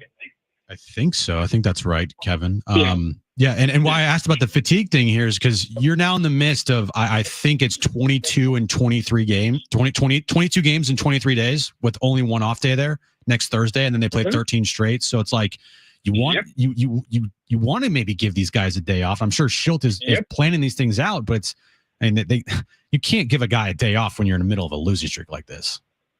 You got to figure that, he's really open for that, because either way, like, someone's getting a day off and someone's maybe getting a DH day when they have a game here at 1 Pacific on Sunday. So it's a little later, right? And then a game at 5:40 in San Diego the next day, and it's game 7 out of 9 in a row. Like, he would love to be able to do that. But you are right. It's something to watch. And it's something to watch because, at some point he's got to get people days off, but he definitely doesn't want to do it when, they're looking at 6, 7, 8 in a row, whatever, Yeah. It's like the Melvin conundrum of 2023. I mean, he played everyone because they needed to play, but they never turned their season around. I just want to ask you a final question, Kevin, about like Manny's defense. What's your level of surprise that he's had so many mistakes defensively, miscues? We're talking about very, for him, easy plays, very unlike the 9 errors, the multiple errors in an inning, the 3 in a game. How surprising is that to you? Yeah. I'm going to say this first off, surprising. Yeah. I'm going to say second off, I don't think he's been a great couple of years. Now, he was hurt last year, but I don't think, I'm not saying he's all reputation at all. The guy's incredible. He still makes plays that are phenomenal, but I think the errors are more frequent, and the plays that he used to make, that he's not making are more frequent. I'm not bagging on him at all. It's just my job to be honest, so that then when I do write a glowing story about him like I did last week, then it's like, it's real, right? Like, I don't think Manny is the Gold Glover anymore. I think he plays Gold Glove defense at times, but like, he is whatever. Is he about to be 33? Like, I'm just telling you, I'm not all that surprised because I think that's who he is now, where he is phenomenal and blows your mind still at what he can do because he's Manny, Machado, as he would say. I think he was actually the S before the Manny Machado. But like, I mean, I revere how he plays, but I'm just being honest. Like, I don't think he's that great defensively anymore. He can be, but it's not like platinum glove Manny out there anymore. So, we are up against it, but I do want to know because Jim heard something on the broadcast last night. Do you know what time the Padres arrived in Atlanta last night? I don't think it was that late. Okay. Because he thought he heard something like it was going to be like an overnight. I thought I heard situation. Jesse say it was going to be like 4 a.m. or something. I don't know. No, because they were out of there pretty early. I should have looked today. I see that they're getting back in San Diego at 10 p.m. on Sunday night, which is not bad at all.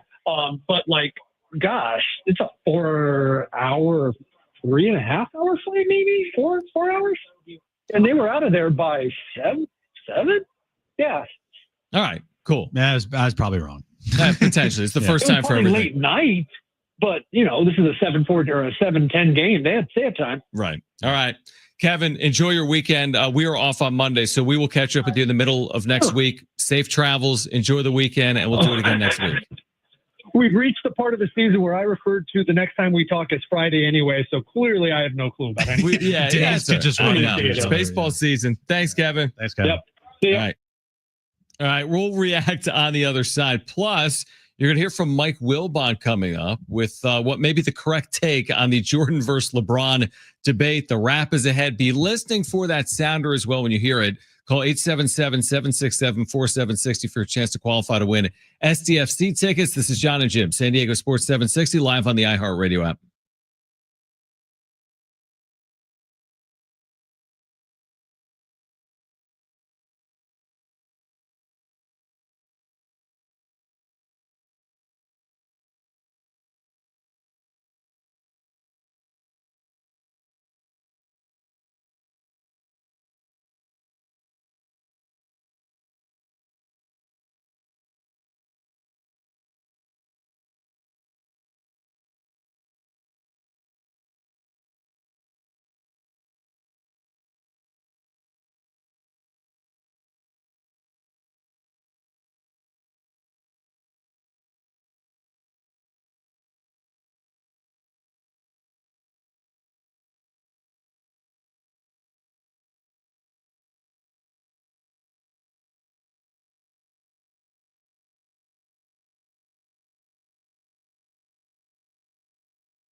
All right, we'll get to the wrap coming up in 10 minutes. We're going to hear from Mike Wilbon in a moment on Jordan versus LeBron. Again, when you hear that goal call, make sure to call 877-767-4760 for a chance to qualify to win 2 free tickets to see SDFC next Saturday. Before we hear from Wilbon, the Padres, Jim, are playing baseball again. They are. We knew that would happen. Yes, they're going to play almost every day. And they are in a scoreless game with the Atlanta Braves just underway. Yep. All right, so we'll keep you updated on that. Set up this Mike Wilbon. Is this from PTI? So, no, it's not from PTI. Okay, not it's from PTI. First Take this morning. Or Get Up. Get Up. Yeah, whatever. Who cares? Exactly. The shows just all run to each other. Yep. But David Falk, a famous agent. Mm-hmm. I believe David Falk. Was he Jordan's agent? He might have been. I'll look that up. Was he? I think he might have been. He's a famous agent. David Falk is best known for being the longtime agent of Michael Jordan. Okay. Makes sense. He was asked something about Michael the other day about like the LeBron versus Michael. Mm-hmm. He said, quote, "I really like LeBron. I think that if Jordan had cherry picked what teams he wanted to be on that had 2 other superstars, he would have won 15 championships." Oh, he may have. Might have won 10. Couple shots fired there against LeBron. Yeah. So it obviously revolved back around to the Jordan versus LeBron debate, which is just so nauseating. And I feel like Michael Wilbon might have found the perfect take that he said this morning on Get Up. 2 guys like Jason Williams or Jay Williams, whatever his name is, Jay Williams, and guys like Mike Greenberg to their faces, and guys like Stephen A. Smith to their faces about the stupid LeBron versus Jordan take. Take a listen. This is who David Falk is. He's a provocateur on his best day. Okay, he's Michael Jordan's longtime agent. He is that. I'm a neighbor of David Falk and have known him for 45 years. Okay. I've had millions of basketball-related conversations with David Falk. No one should be surprised that David Falk is going out there with the MJ flag. Because if you think that, stop. Just get out of the sports talking about business and go to something else. Now, I hate the conversation because it requires you to say something negative about someone who's truly great and all-time great to make your point. And that's the most tiresome thing about the GOAT conversation. But let me just say this. I'm not going to sit here and say that LeBron James has to be considered better than Magic Johnson. That's garbage. I'm not going to say LeBron James has to be considered better than Bill Russell. That's garbage. I'm not going to say LeBron James has to be considered better than Kobe Bryant. That's garbage. LeBron James is one of the greatest players of all time in all team sports. I'm sorry, if that's not good enough, turn the page, get over yourself. So in other words, I'm going to proclaim and support and wave the LeBron James flag for his greatness. But if I say he's less than number 2, that's not good enough for you, to hell with you. And I'm not saying that as in support of David Falk. I'm saying that as somebody who has watched basketball and lived with basketball my whole life. I got to say that LeBron James is better than Kobe Bryant. What? Put me in a grave first. What'd you think? I like it because it's a more nuanced take that actually required a level of he put a level of thought into it. What he's saying is, why are we ranking these people when in reality it should be LeBron's one of the greatest of all times. Jordan is one of the greatest of all time. So are a lot of these. So guys. is Kobe. So is Bill Russell. Right. So is Magic Johnson. Yeah, or Will Chamberlain. Yeah, I would agree with it. I don't know what it is. It's like it's the lowest hanging fruit. Lowest of the low. Easiest thing to do. It resonates with all people. It crosses multiple generations. You're talking about the 1990s against the 2010s with Michael Jordan to LeBron. I mean, it's just so easy to do. It won't go away. So I kind of like the nuance take. No one will ever get to the end of it. This is the how many licks does it take to get to the center of a Tootsie Roll debate. You know what? You're going to talk about this for forever. You know what? No one ever debates. What? There's never a you got to be ticker kidding me. Acuna on his first swing, homers in his return. Are you serious? But anyway, continue. That's unbelievable. That is truly unbelievable. He had been out for 362 days. His first swing back in the big leagues is a solo home run. And you should have seen the shuffle he just did at third base. Wow. Go back to your point. Okay. What I was going to say was you never see on a talking head show the bottom ticker say, who's the 5th best player of all time? Right. you never have any debates of like who's the 5th best player? Who's the 6th best player? It's all about 1 and 2. Yeah. And it to Wilbon's point, and it's perfectly said. If all we're going to do for the rest of eternity is debate 1 and 2, you know how much that discredits everybody else? Like all these amazing athletes. Like Bill Russell, Wilt Chamberlain, LeBron James, or not LeBron James, but Michael Jordan, Steph Curry, Shaquille O'Neal, Steph, Tim Duncan. Yeah. You are discrediting all of those players when all you do is discuss and argue and bitch and complain about 1 versus 2. Yeah, I think it's bad. I do. I don't think it's good for the sport. I don't think it's good conversation. By the way, we don't do it as much in baseball, do we? Do we say this is the best baseball player ever? And this is the second best baseball player ever? We never say that. Very rarely. I mean, of course, you'll hear like a Babe Ruth conversation, maybe. Hey, this is the greatest. But we don't do that. It's weird. They don't compare like Shohei Ohtani or Barry Bonds. Well, unless you're Ben Verlander, who worships the ground that Shohei walks on at any chance he gets, will proclaim he's the greatest player of all time. True. When even guys like Chipper Jones, I think I said this a couple of weeks on the show, like he quote tweeted that and said Barry Bonds would like to have a word. Yeah, exactly. I know the steroid era was one thing, but he also was still one of the greatest players in the game. Ken Griffey Jr. would like a word. No doubt. We'll get to the wrap on the other side. We've got a chance for you to win a 4-pack of tickets to the San Diego County Fair this hour as well. Brad Paisley tickets were given away. The wrap coming up next. John and Jim, San Diego Sports 760 and live on the iHeartRadio app.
This update's brought to you by Temecula Valley Balloon and Wine Music Festival. Padres Braves underway in Atlanta. And of course, Ronald Acuna Jr. on the very first pitch he sees hits a home run to left center field. Braves are up 1-0 in the bottom of the first inning. Braves are also threatening 2-on, 2-out there. And we are about a half hour away from tip-off game 2 of the Eastern Conference Finals. Knicks and Pacers. Of course, the Pacers lead the series 1-0. And tomorrow afternoon, John, we have SDFC soccer as they take on LA Galaxy. 1:45 start time. 1:15 is when our pregame coverage starts right here on San Diego Sports 760. Temecula Valley Balloon and Wine Music Festival is happening June 20th through the 22nd, featuring Walker Hayes, Cody Jinks, Alabama, and more. Tickets are available now at TemeculaValleyFestival.com, powering the best events from start to finish, events.com.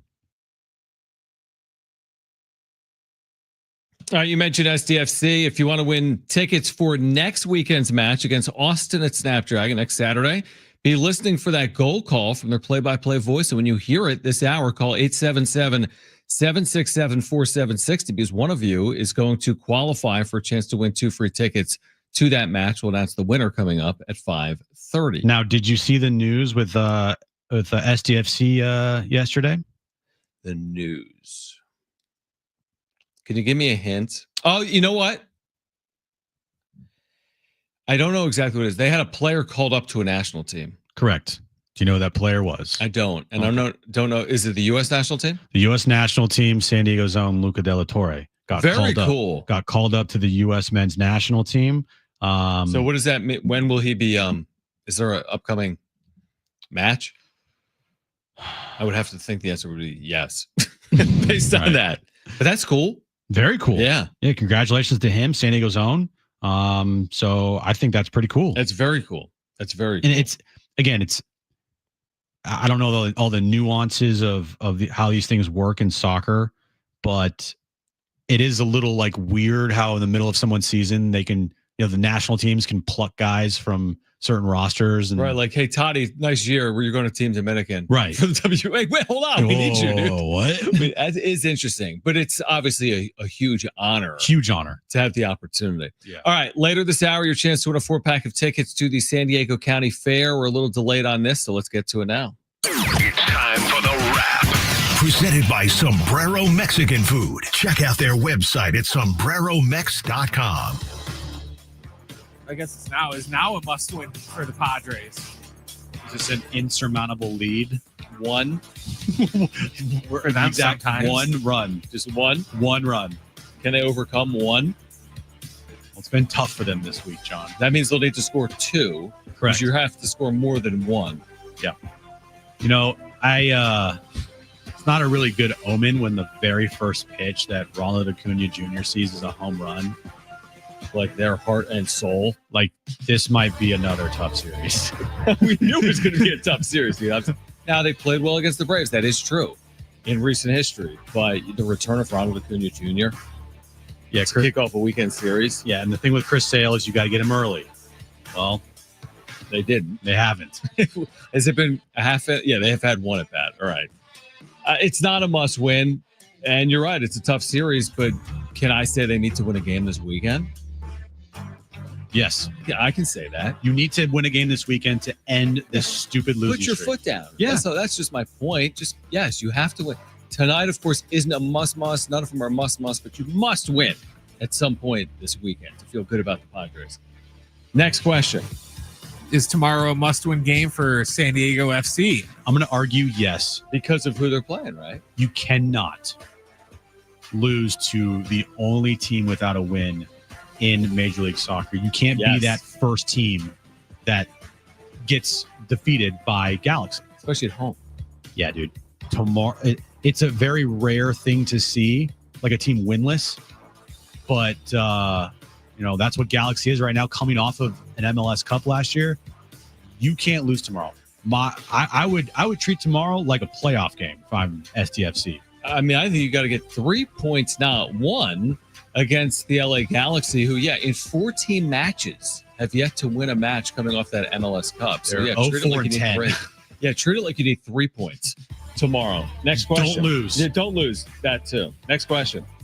Will the Thunder sweep the Timberwolves Yeah. Really? You Yeah. think so? Now, this is I was listening to Bill Simmons the other night, and he was talking about the Thunder being a like sneaky all-time great team that we just like. If you tell me right now, do you consider the Thunder, this year's Thunder, an all-time great team? What would you say? I would say no. Okay. But I just saw a graphic pop up when we were watching ESPN that said they've matched the 2016-17 Warriors for most double-digit wins between regular and postseason to this point. So I'm just saying that they've done some of the things that would elicit maybe consideration if they win a title. If they sweep out here, so if they win the next two and they sweep the finals, they will have then won 84 games in the season because they're at 78 right now. Yeah, so 2-4. I got you, 84. All right. And they would finish their season 84-17. Wow. That is amongst the greatest regular seasons of all time, with the 96 Bulls, with the Lakers teams back in the 70s, the Warriors team when Kevin Durant first went there, when they went 16-1 in the playoffs. The I think 1 Lakers when they went 15-1 in the postseason. They're putting themselves in the all-time teams list if they sweep this thing out.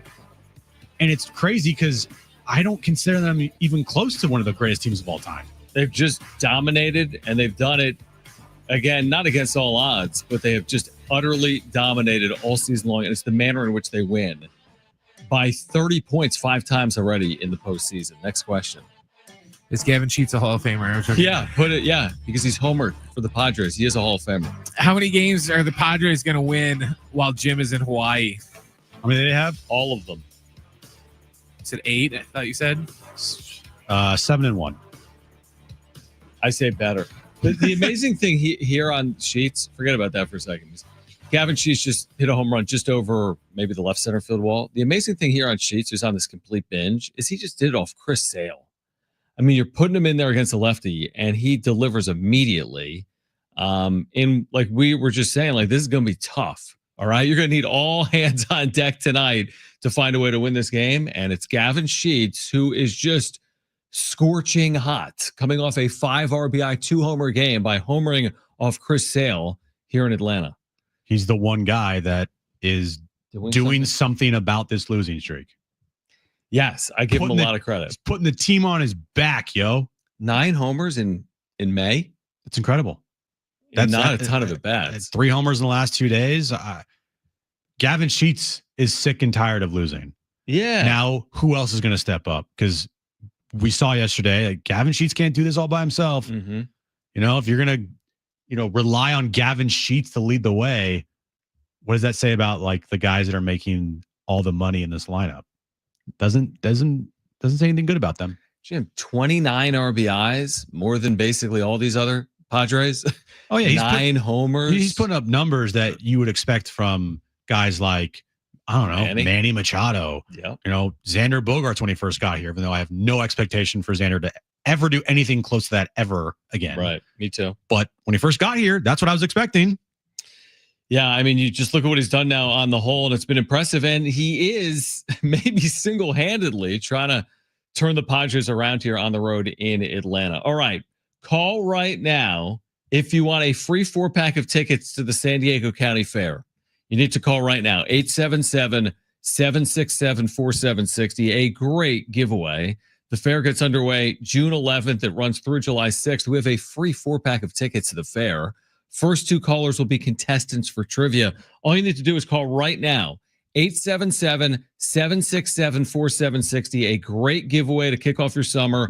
4-pack of free tickets to the San Diego County Fair. Call 877-767-4760. First 2 callers will be contestants for trivia. We call it Trainwreck Radio. That's next. John and Jim, San Diego Sports 760 and live on the iHeartRadio app.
All right, John and Jim, San Diego Sports 760. We'll get to Trainwreck Radio trivia momentarily. We're giving away a free 4-pack of tickets to the San Diego County Fair. We're also just speechless at the brilliance of Gavin Sheets. Did you see Jeff Passan tweeted, Jim? And he tweeted, Ronald Acuna Jr. on the first pitch he saw this season with a video of the home run. Baseball is better when he's healthy. But he's not talking about Gavin Sheets. Because he only talks about, like, I know. the big name. I know. He'll never talk about Gavin Sheets. Oh, my gosh. He needs to hit 50 home The only runs. time he'll talk about Gavin Sheets is if Gavin Sheets hits, like, a walk-off home run in the postseason. And it'll be like, cool. Yeah, exactly. Like, the Padres won today. But so did the Dodgers. Yeah, somehow Shohei Ohtani still wins too. Exactly. Yeah, that's the funny thing. He'll do it now because it's his first at bat of the season. But if this was like, in August and it could impact, Ohtani or Acuna for like MVP votes, then he wouldn't even mention it. No, he's not going to mention it now either. I want to go to Notorious Glazer Ben Verlander's page real quick. So I want to see like the last couple of tweets that he has. I don't follow this guy because he's so annoying. Is it Ohtani related? Oh, here we go. So he quote tweeted the Ronald Acuna home run. He said, all caps, first pitch back, Ronald Acuna Jr. home run, World Series run back on. And then he quote tweeted himself, said, I mean, this is really sick. Good for him. And before that, he tweeted a picture of Acuna saying he's back. So he's tweeted 1, 2, 3, 4 tweets about Ronald Acuna Jr. in the last 20 minutes. Nothing on Sheetsy? No. Then, of course, he had to throw in his daily Shohei Ohtani thing. He quote tweeted something from SNY, New York, said, Shohei Ohtani pretended to walk right by Kodai Senga without saying hi, laughing face emoji. The first comment on here is probably inappropriate. Actually, they're not that bad. Oh, here's a funny one. Are you really Justin Verlander's brother? Wow, another tweet about Ohtani. Glaze harder. Yeah. Yeah, I'm seeing that too. Yeah. When he mentions Shohei Ohtani, he gets his 700 likes because you're mentioning Shohei Ohtani. All right. Coming up at the 5 o'clock hour, we're giving away Brad Paisley tickets. We still have to qualify 2 listeners for SDFC tickets for next Saturday. So there's a lot to get to between now and 6 p.m. But right now, let's play.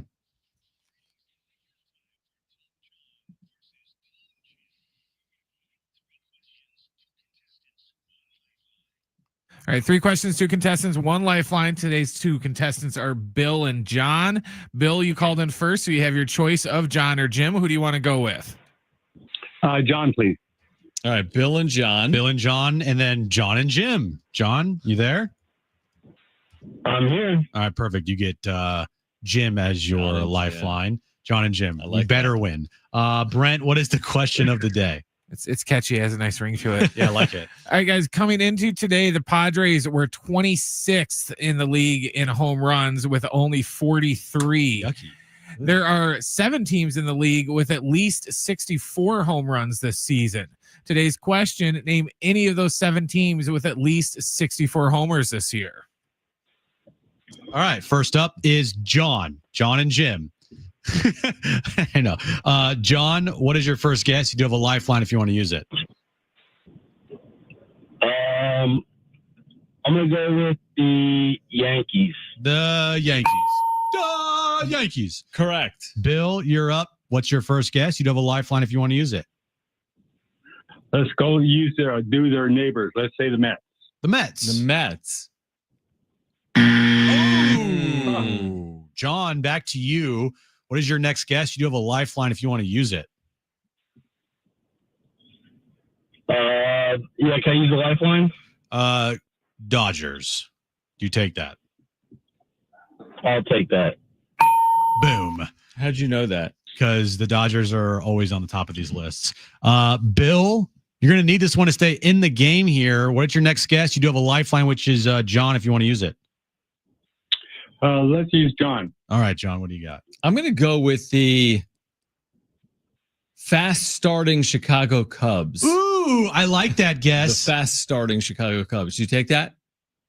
Yeah, I think the Boom. Cubs might be close to the top of the league. Top 7. They're definitely top 7. John, this is to walk off here. You don't have a lifeline, so what is your final guess? I could be way off on this, but I think I've heard the Athletics, the A's. The A's for the win? The Athletics. Wow. The A's have never won anyone anything in trivia in the last 10. That's amazing. John was not way off. That means John and Jim win. It was just meant to be. A's, it was meant to. A's are top 7 in homers. Now they're playing in Sacramento. Bandbox. Yep. It's been a bandbox. So what's the list, Brent? All right, the Yankees are number 1. They got 84. Then the Doyers, they got 81. The Angels are 3rd. They got 75. The Diamondbacks are 4th. They got 70. The Cubs are 5th. They got 69. Nice. The Mariners are 6th. They have 67. And then I almost called them Oakland, but they're not. The A's, they got 64. Who has the fewest home runs in baseball? Last place is Kansas City with 32. Ooh, yucky. 32. And you said the Padres had how many coming into today? 43. Well, guess what? They're tied with the Rockies. You never want to be tied with the Rockies. But guess what? They have 44 now, thanks to Gavin Sheets. Oh, yay. Maybe Gavin Sheets will get him into the top 7 by the end of the year if he hits 60 this year. He's on pace to do that. to get him into the top 7. Yeah. I guess so. All right. Congratulations to John and Jim, because John and Jim, you guys have won. Oh, yay. You guys can go together if you want. A 4-pack of tickets to the San Diego County Fair. This is at the Del Mar Fairgrounds, June 11th through July 6th. And it's fur, a limited time only. Get it? Because it's a pet theme. Fur, F-U-R. All right. Join them for thrilling rides, challenging games, mouth-watering food, incredible exhibits, and top-notch entertainment during our summer Pet-tacular. Pet-tacular at the 2025 San Diego County Fair. For tickets and info, go to sdfair.com. That's sdfair.com. Acuna has had himself a night. In his return, he has homered and singled. Look at this, by the way. After he singled here, he had a bigger celebration than his home run over at first base. So Padres and Braves are tied at 1, Jim. He's going to hit the cycle tonight. He may. Watch his celebration here. He's going to hit for the cycle. I know, you know what that celebration is? What is it? It's the grenade celebration. Oh, that's what he just did tonight in Atlanta? It's the same thing that John Morant did, and everyone's freaking out about it. No, are they going to freak out about Acuna? Well, when John Morant does it, it's not good because the dude has literally been caught with guns and suspended with guns because he was an idiot. It's flashing them on live streams. And the NBA is on like national TV. This is not. But what the celebration is you take the clip out of the grenade, you throw the grenade, and you cover your ears. It's like throwing the grenade. To be in the major leagues. Let's have the opportunity to do that this year. It's an interesting celebration for a single. Maybe that's just his new thing. Maybe it is. Yeah, we haven't seen him in a year. Single, walk, grenade. Exactly. All right, we'll give away Brad Paisley tickets in the 5 o'clock hour. Also, the final episode of Around the Horn. You'll hear the sound off, the way they signed off the air on the other side, coming up in the 5 o'clock hour. Plus, we'll preview the Eastern Conference Finals, Game 2, about to get underway at Madison Square Garden. All of that ahead. Hour 4 of John and Jim on San Diego Sports 760 and live on the iHeartRadio app is next.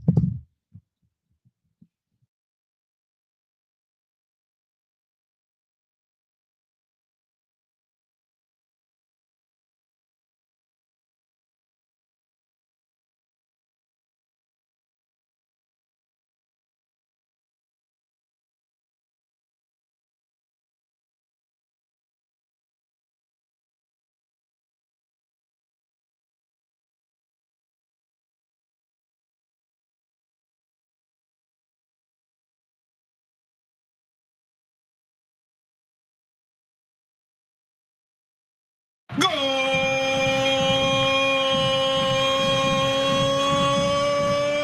Anders Dreyer was dancing, dancing, dancing. He's a goal machine.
All right, this update's brought to you by WhatsApp. Padres Braves underway in Atlanta. The game is now tied 1-1, bottom of the third inning, thanks to a Gavin Sheets home run off of Chris Sale. Padres trying to end their 6-game losing streak. And we are moments away from tip-off in New York, game 2 of the Eastern Conference Finals, Knicks and Pacers. Pacers, of course, lead that series 1-0.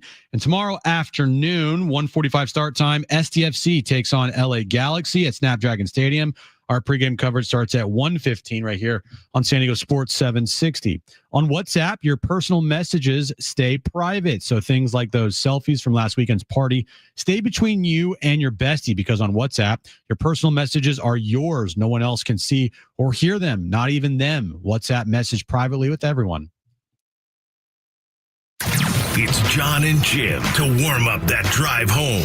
No NLDS has been determined in May, so maybe this is just the ebb and flow of a long season is what's playing out right now for the Padres, potentially. But we're the same people that for 5 years were like, you got to start fast.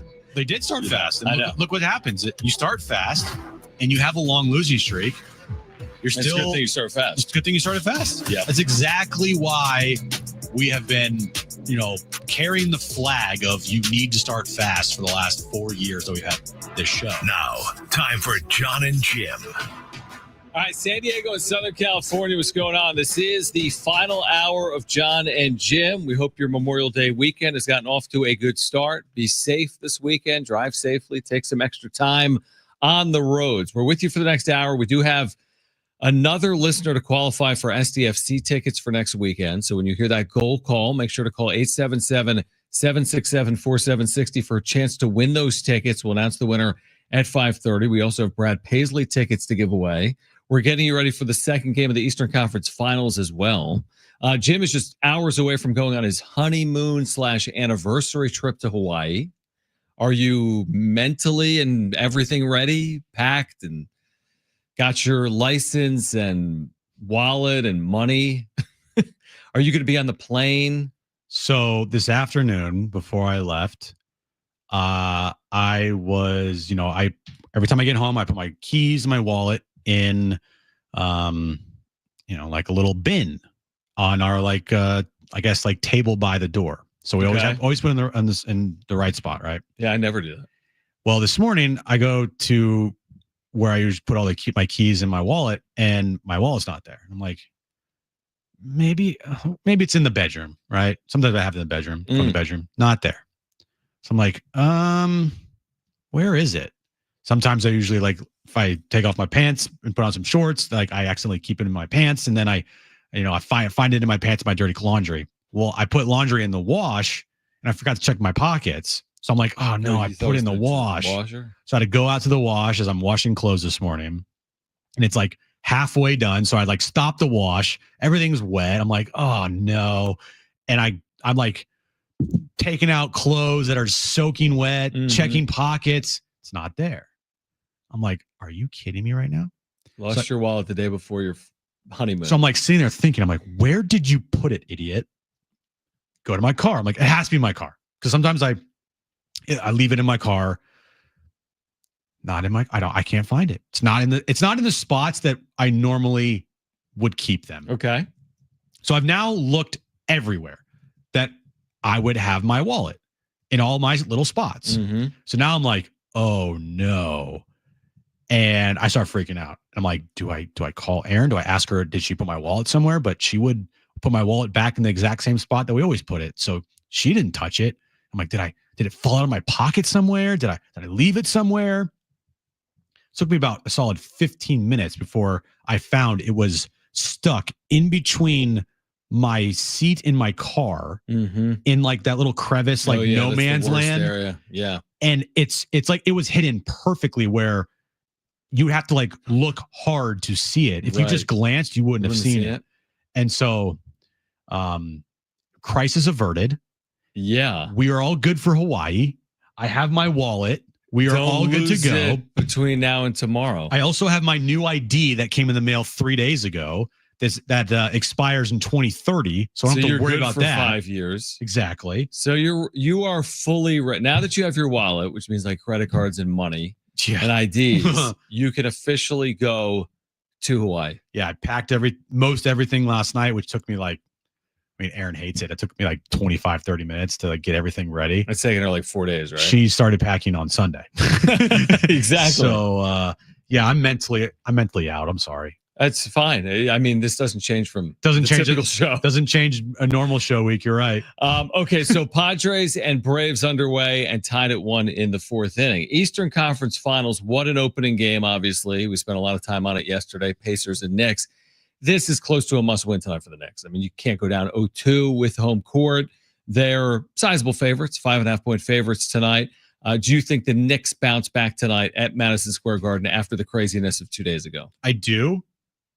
I think game 1 could end up deciding the series, honestly. Like, right. I think if and when the Pacers win this series, it's like everything changed in game 1. That's going to be the story. That's going to be the narrative. Everything changed after game 1 because Knicks were up, 14 with 2:30 left and they blew it. It choked. I still think the Pacers are going to win this series now, but I think the Knicks are going to bounce back tonight. I do too. I'd be really surprised if they did not. They were so well positioned. Mm-hmm. No one loses a lead like that. You went through all the scenarios. I mean, literally nobody one loses a lead like that. Like 0 and 1,700 and 0 and 4,000. Like it's some crazy numbers. And they did lose that lead. Now I do wonder, what does that mean for a team and its psyche and its ability to bounce back? But I think they basically have to. And I do think that they will. And if you're Indiana, by the way, you are good if you're Indiana because you got that game. So you have taken home court. You could lose by 40 tonight. You're still in decent shape if you're the Pacers. So I tend to agree with you. I think the Knicks find a way tonight. I think the Pacers, though, find the way to win the series. The Thunder, you said it earlier. I tend to agree. You said you think the Thunder may sweep. I think it could be a gentleman's sweep where it's 4-1. The Thunder are going to be in the NBA Finals. Who is their opponent going to be? Mm-hmm. And how much is that going to matter? Like you said, if this is a historic team, is it going to matter for Oklahoma City who they play or not a week or two from now? I don't know. Yeah, I really don't want I don't want the Thunder to win. I'm anti-Thunder. Anti-Thunder? I'm anti-Thunder. Reason being, Shay?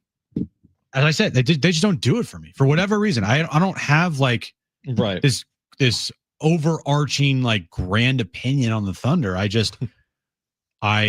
When I turn on the Thunder, mm-hmm.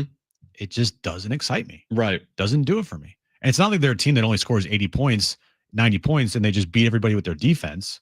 I mean, they have a great defense, but they also put up a ton of points. Shay's averaged 33 points per game this year. Mm-hmm. So it's not like, it's a bunch of just randos. I mean, I kind of feel like it is other than Shay right now.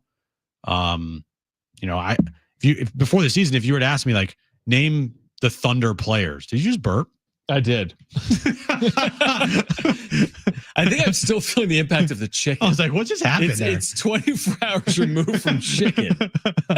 I did. I absolutely burped. That was a deep one. And it was, remember yesterday, my burps off air? You were like, dude, this is going to get ugly. Your stomach was not happy with you, even though but everything's been fine so far. That was, that was my stomach saying it's a Thunder fan. I don't feel the same way, by the way, as you do about the Thunder. I mean, it's not my favorite team of all time. I'm certainly rooting for the Pacers more than I am the Thunder, but that's more because of Kristen. And I also enjoy the Pacers more than the Thunder. But like, I'm watching Shea and I'm watching just the dynamic of the team. And yeah, Shea will get to the free throw line a lot, like as a driver and as a guy that just not as much as you think, though. That's the thing. He tries his hardest. But he's also a good shooter, is what I've been noticing. Like, he's developed a 3-point shot. Not really. He's developed a 3-point shot. He's shooting 26% from 3 in the postseason.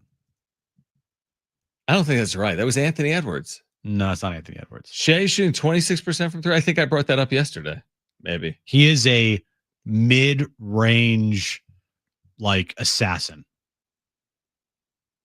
You remember who Sean Livingston was?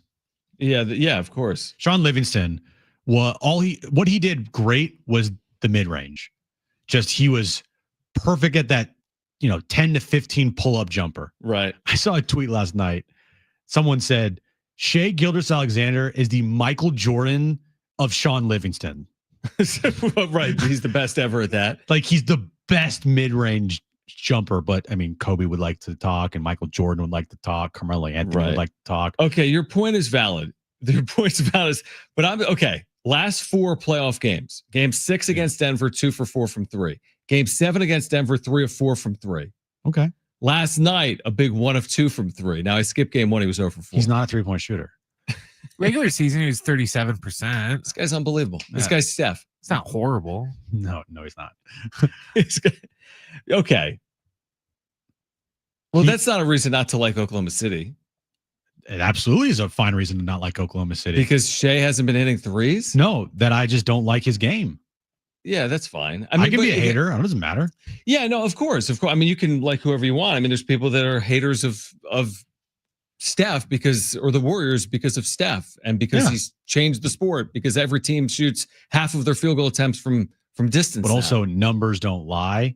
People watch and want to watch Steph.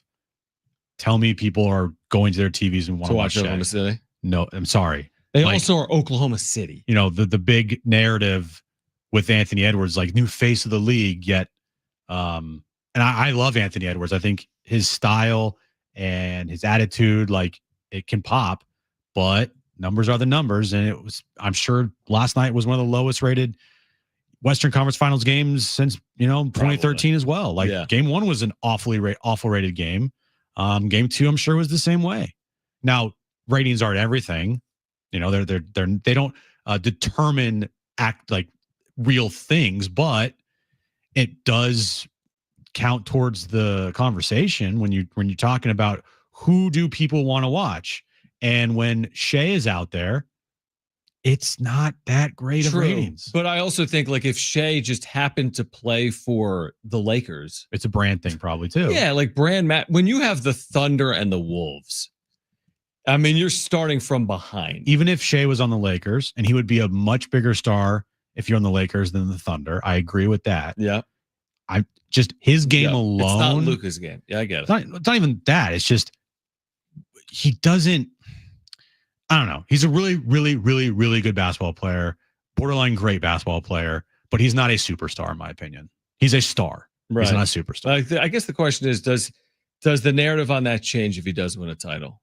If he does win a title? If he does win a title, yeah. To me, he doesn't transcend. Mm-hmm. There's very few that do that in the NBA. And also you have to be in like a big market to help you, or you just have to be Steph or LeBron. But like, I don't know, man. It just does not do it for me. I think some of it will just come with time. Because, when Steph first got to the Warriors, nobody cared about Steph right away either. It took him a couple of years of being in the league and people, him getting exposure to the league before people, he did have a good base of like what he did at Davidson. So like that helped him. I mean, Shea didn't become. Yeah, but he wasn't LeBron or anything to where it's just like he was a household name. I mean, what was his overall pick? He got drafted 7th. Yeah, but I guess because of size. Yeah, I mean, it's not. I don't think coming out of Davidson, Steph was an infinitely more popular player than Shea was coming out. Like, no question. No one knew who Shea was. He went to Kentucky. He went to the Clippers. He kind of was like a backup. Then he got traded for Paul George. Yeah, but people only knew Steph based on that run. Well, yeah. But Davidson, that's nobody ever watched Steph in college other than for 3 games, literally. But not one person. As soon as Steph did what he did in the NCAA tournament, the following year he became somebody that people watched. Yeah, I get at Davidson. You're saying, did he come back? They put Davidson on like nationally televised games against teams like Duke and North Carolina, like then his run again in the tournament the next year, like he became kind of like a little household name going into the draft. People knew who Steph Curry was. No one knew who Shea Gilgeous-Alexander was. So Steph started out further than Shea did. Now, he did have to get better, and he went through the ankle injuries and stuff, and people thought that after the ankle injuries, like he was just going to kind of fade away, right? Yeah. He was only going to be known for what he did at Davidson, and then he just exploded and was on a 73-win team, won an NBA Finals, got KD, multiple-time All-Star, 3-point leads the league in 3-pointers and all that stuff. Like he did things that no one saw before. Is Shea doing things that nobody's seen before? Maybe not now. I would probably argue that Steph was much more of a household name coming out than Shea Gil No, just yeah, says that. and it's not fair to compare Shea to Steph because completely different players, and I don't think Shea will ever be. Well, he's not going to be Steph. Steph. Like He's not gonna be to his Steph. popularity level. No, he won't. I agree. He won't. He won't be that. Steph is one of one, and all parts of it are included. Davidson's part of it, but Steph has made his name. Davidson was a cute little run. There's been a lot of cute little runs in the NCAA tournament. That Steph's legacy is going to be his ridiculous NBA legacy. Yeah, the Davidson but it started is a nice piece, but the legacy is going to be Golden State, and it's not even going to be comparable to his Davidson piece of it, in my opinion. Shea's a great player. He just doesn't do it for me. That's all. That's all. All right. Around the Horn, is that? Yeah. Around the Horn signed off today for a final time. We're going to hear what it sounded like when they signed off after 23 seasons and years of the show. Plus, be listening for that goal call when you hear it.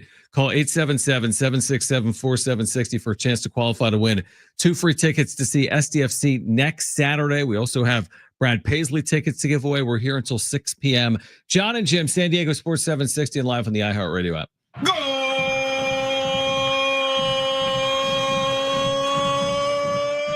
Anders Dreyer was dancing. He's a goal machine.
All right, San Diego FC back tomorrow afternoon, taking on the LA Galaxy at Snapdragon Stadium. You can hear the match tomorrow starting at 1:15 in the afternoon right here on San Diego Sports 760, your home for SDFC. We've got a grand prize winner we'll announce of those tickets for next weekend to see SDFC. Be listening for that. We'll announce the grand prize winner coming up at 5:30. We also have Brad Paisley tickets to give away. We'll do that between now and 6 p.m.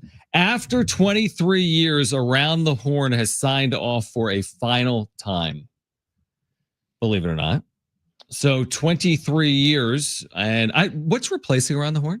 I have no idea. Is it anything? Or are they just going to do what they do, which is have more talking head type shows? I don't even know if it's being replaced or not. Well, I know Rich Eisen is going to ESPN, but that's more of a that's radio, right? Radio, right? Yeah, I think it is radio. Rich Eisen has to have a show on Roku, so you're saying has the video version of his radio show. Yeah, he does. He has a video. Yeah, isn't his show on in the morning? It is. So it's on at the same time currently as Pat McAfee, I think. Yeah, they're not. You know what would be stupid, and which I'm sure ESPN will probably do, is they're just going to replay some either Get Up or First Take money, right? or whatever it is. Yeah. It was funny. I saw a tweet last night. I don't know if you've seen this on the broadcast for the awful broadcast, by the way. The broadcast for the Western Conference Finals makes my ears bleed. I mean, Richard Jefferson's said the word MIDI 4 times in a 20-second span talking about Shea's game. His MIDI is amazing. His MIDI is awesome. Okay. Gosh, shut up, Richard Jefferson. Right. Doris Burke ain't any better, by the way. One person that's good on that entire broadcast is Mike Breen. Anyway, yes, I'm an old man yelling at clouds. There was a tweet last night that was funny, which kind of describes what ESPN's doing right now. It's like they're wasting money and they don't know what they're spending their money on. But they released this new virtual reality part of the broadcast where they're showing moments from the game in virtual reality. Did you see this? No. So it's a virtual reality clip of Chet Holmgren dunking on the basketball court. But why not just show the actual clip? So someone quote tweeted and said, quote, "What if I told you that you could spend a bunch of money to generate the worst possible graphics you could ever produce and add nothing to the coverage?" ESPN. Hold my beer. Sold. Yeah. So that kind of, and they got rid of ESPN LA. They got rid of Around the Horn. They're cutting all this money because they're one, they're doing stupid stuff like that, and two, they're paying guys like Pat McAfee and Stephen A. Smith ungodly amounts of money when those guys are just, I don't know, whatever. Yeah, I know. It's just the problem is we feel the same way. We don't agree with the direction, but that's where they want to take it. They want to spend their money there.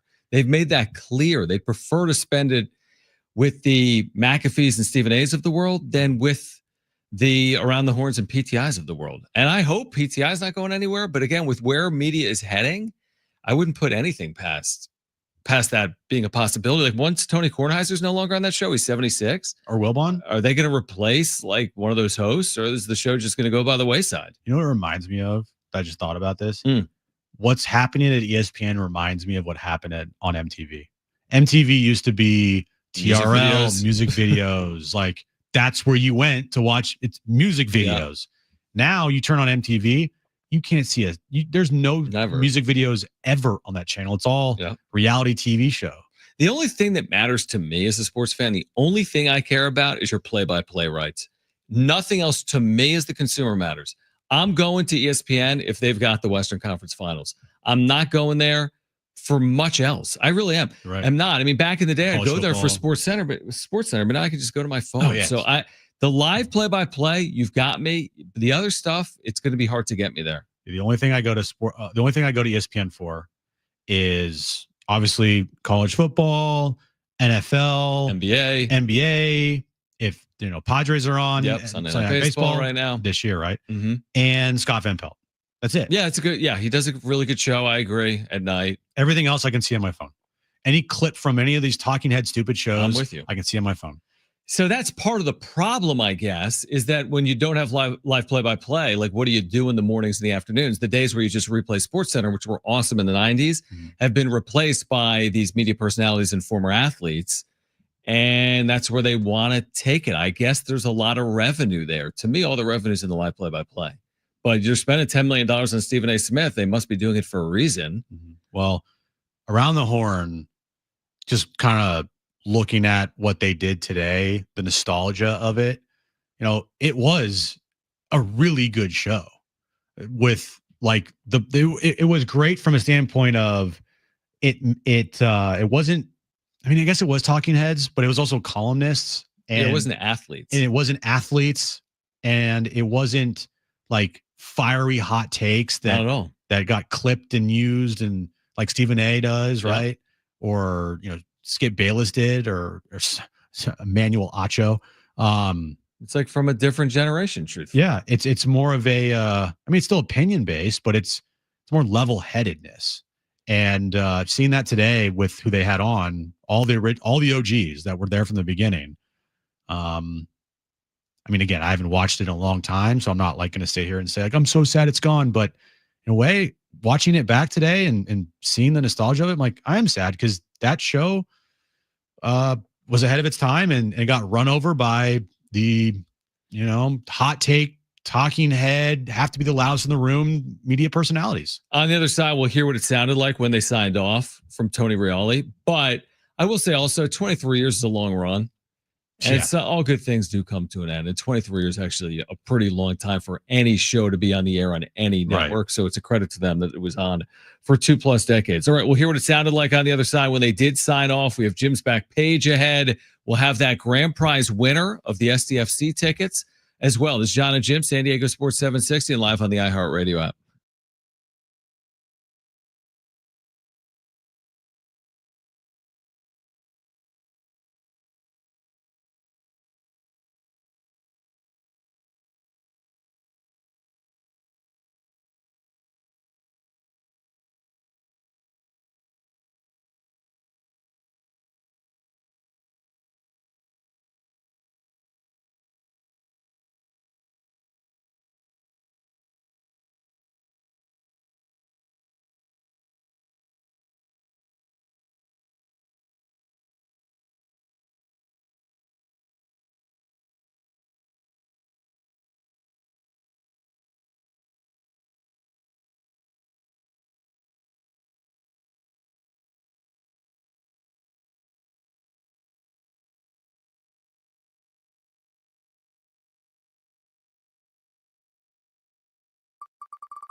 This update is brought to you by Macy's, Padres, and Braves. Bottom of the fifth inning, we are tied at 1 apiece. Gavin Sheets has a home run for the Padres. Ronald Acuna Jr. with a homer for the Braves. Game 2 between the Knicks and Pacers underway in New York. Pacers lead the Knicks 22-19 with 1:48 left to go in the first quarter there. And tomorrow afternoon, San Diego FC takes on LA Galaxy. 1:45 kickoff time. 1:15 is when our pregame coverage starts right here on San Diego Sports 760. What will you find at Macy's Backstage? How about essential warm weather styles, just $30 and under, like dresses, shoes, and bags, men's, and even kids' looks? Find the latest trends, new arrivals, and great prices at Macy's Backstage store near you. All right, stay tuned. We do have Brad Paisley tickets to give away, but right now we also have a grand prize winner of 2 free tickets to see SDFC take on Austin FC. Now, Jim has the name of the winner because Brent has shared it with him. So we know that Jim has that information. He said it, and I forgot it. I think it's the second time in 3 winners you forgot the name. Yeah. Just tell me in my ear, Brent. Okay, there we go. I knew it started with an N. Okay, so with that, can we get a drum roll for these free tickets to see SDFC next weekend at Snapdragon?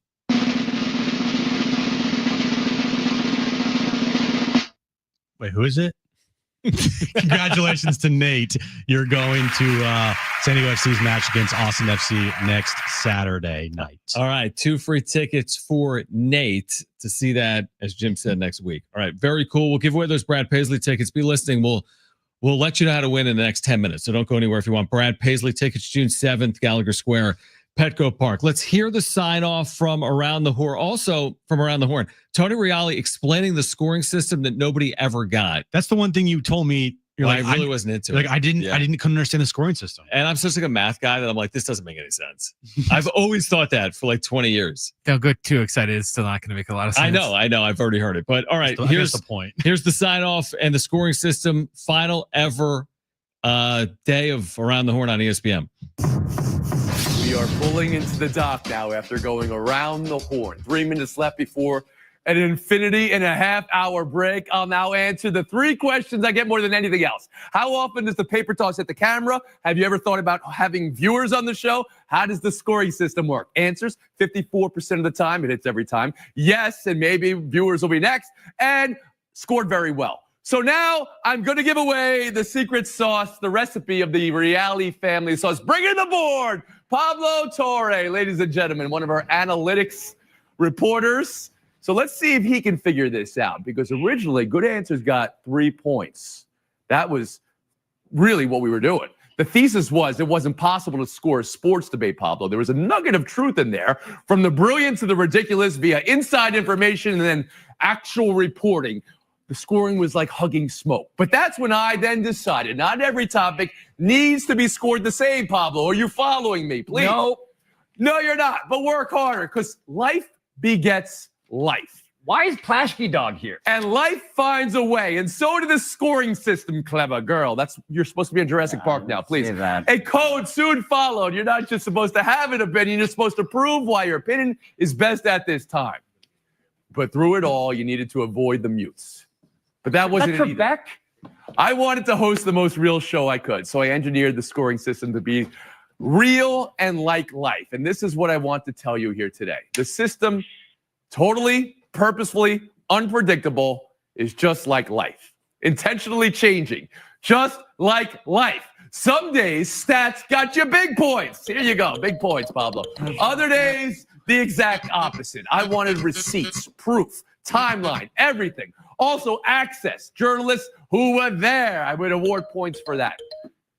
Some days, Goodfellas got you points one way, some days the other way, and some days I was like, hey, what do you want from me? And I banned cliches. Those were the bad phrases on the show.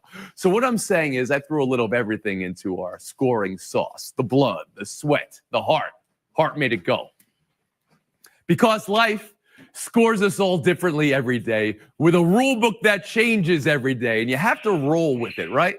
Through good and bad. That's how I feel. So that's how I scored Around the Horn. That's the secret right there.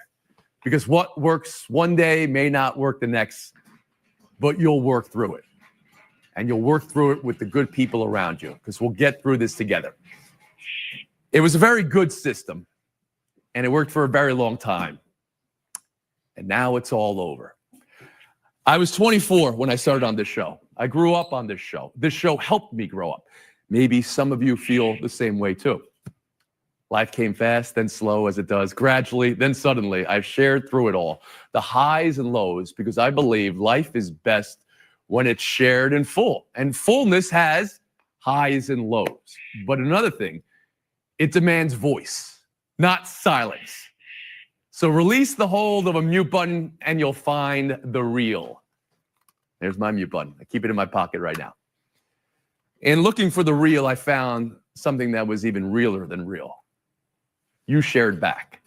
Because to me, that's what made this show go. It's the connection.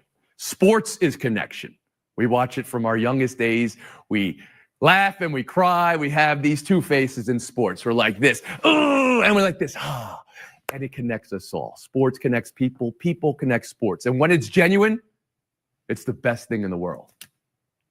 But this was even better than that. The notes about your families and your notes about yourself, where you opened up to me. That means most to me. So now I'm going to do something, and you're going to call me cheesy. I'm going to reach out my hand. And I want you just at home, everybody here, reach out the hand. Come with me. Come with me where it's real. More smiles to come. Connect at TonyReality.com, my new YouTube page, Team Reality. And even right this moment, I'll be on YouTube Live. Come by and say hello. Let me tell you what you mean to me. 23 years is a goated number. 4,953 episodes is more than Oprah and Letterman and Sesame Street. The debate goes on now without us, but you pick up where we left off. We have 20 seconds left. We're on an infinity and a half hour break. I came into this world a stat boy. I'm going to leave it a stat boy. Thank you very much. Here are the final stats of the greatest sports debate show that scored of all time, Around the Horn. Good sign off. Very good sign off. How about more episodes than Oprah, Letterman, and Sesame Street?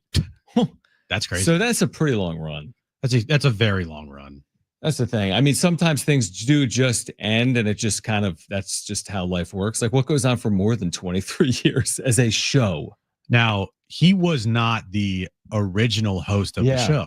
Right. It was, tell me again, you said Max earlier. Kellerman. Yeah, exactly. Max Kellerman had the very first Around the Horn, and Tony Reali was on PTI as Stat Boy. Yeah.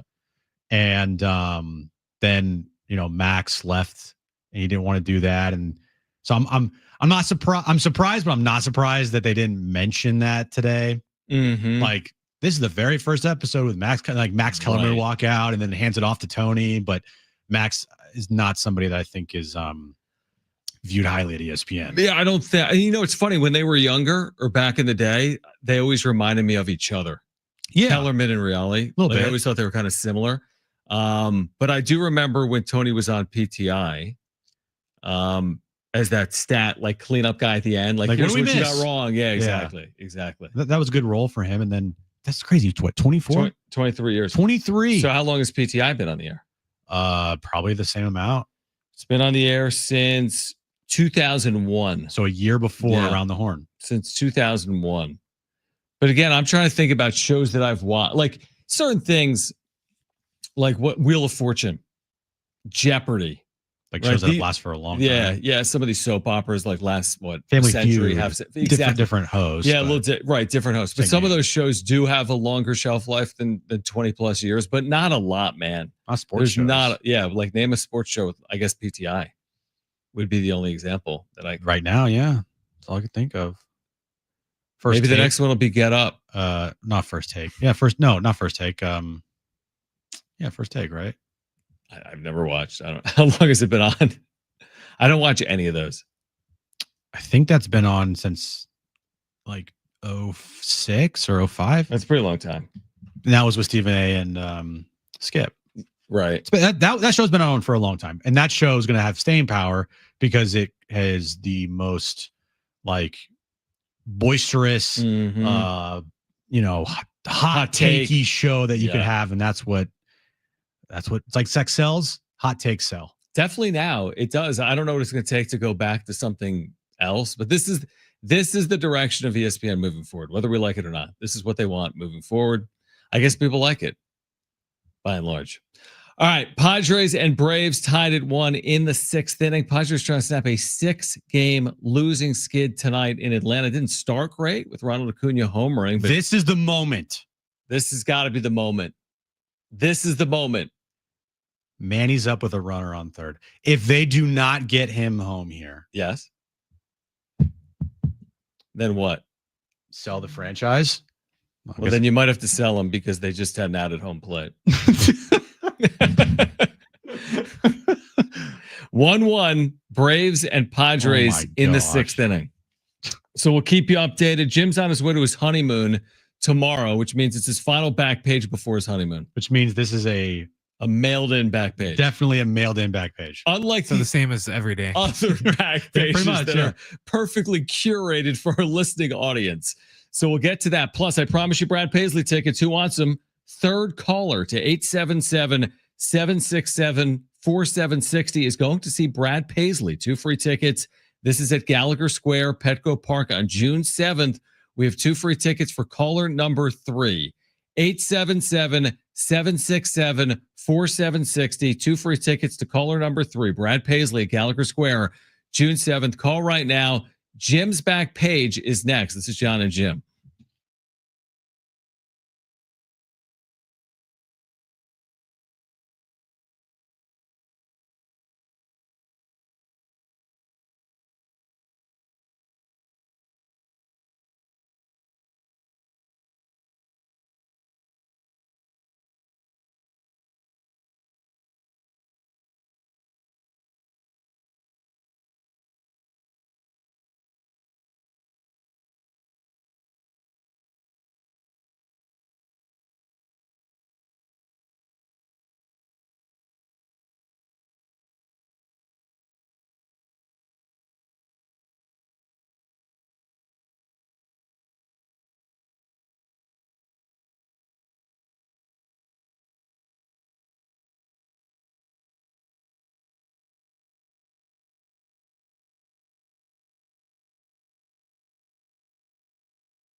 All right, final time for John and Jim before Jim's honeymoon, which comes a year after he was married.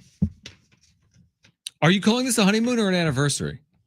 We're calling it. We're calling it an anniversary. It's an anniversary because you were married. What day? May 25th. All right, so it is your anniversary during the trip. Yes, anniversary is on Sunday. Okay. But yeah, calling it an anniversary. Yeah, what did somebody from Hawaii? Because you called it your anniversary. Okay, you didn't say your honeymoon. Okay, I did because somebody called from the timeshare that we're using.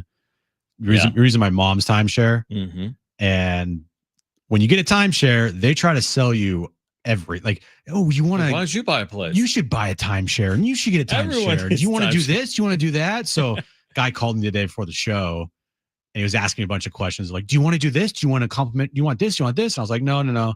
But he asked me first like what I was celebrating, and it was you said anniversary. Okay, I said anniversary. Yeah. All right, so this is your final pre-anniversary show. Pre? It's a pre, right? Pre anniversary show. All right. Also, real quick before we get to it. Oh, they didn't score. You said they had to. Manny's going through it right now, dude. Not only does he not get the runner in from third with less than 2 outs, he gets thrown out at second base. Yeah, he's had a hit today. Whoopee. But it's meant nothing. Dude's got 20 RBIs on the season so far. We are reaching territories once we get to June here. Once I get back, if he's still doing the same stuff, then the criticism is going to be coming from Manny. Even though he's had a pretty good start to the season, average wise, but you got to do more, my guy.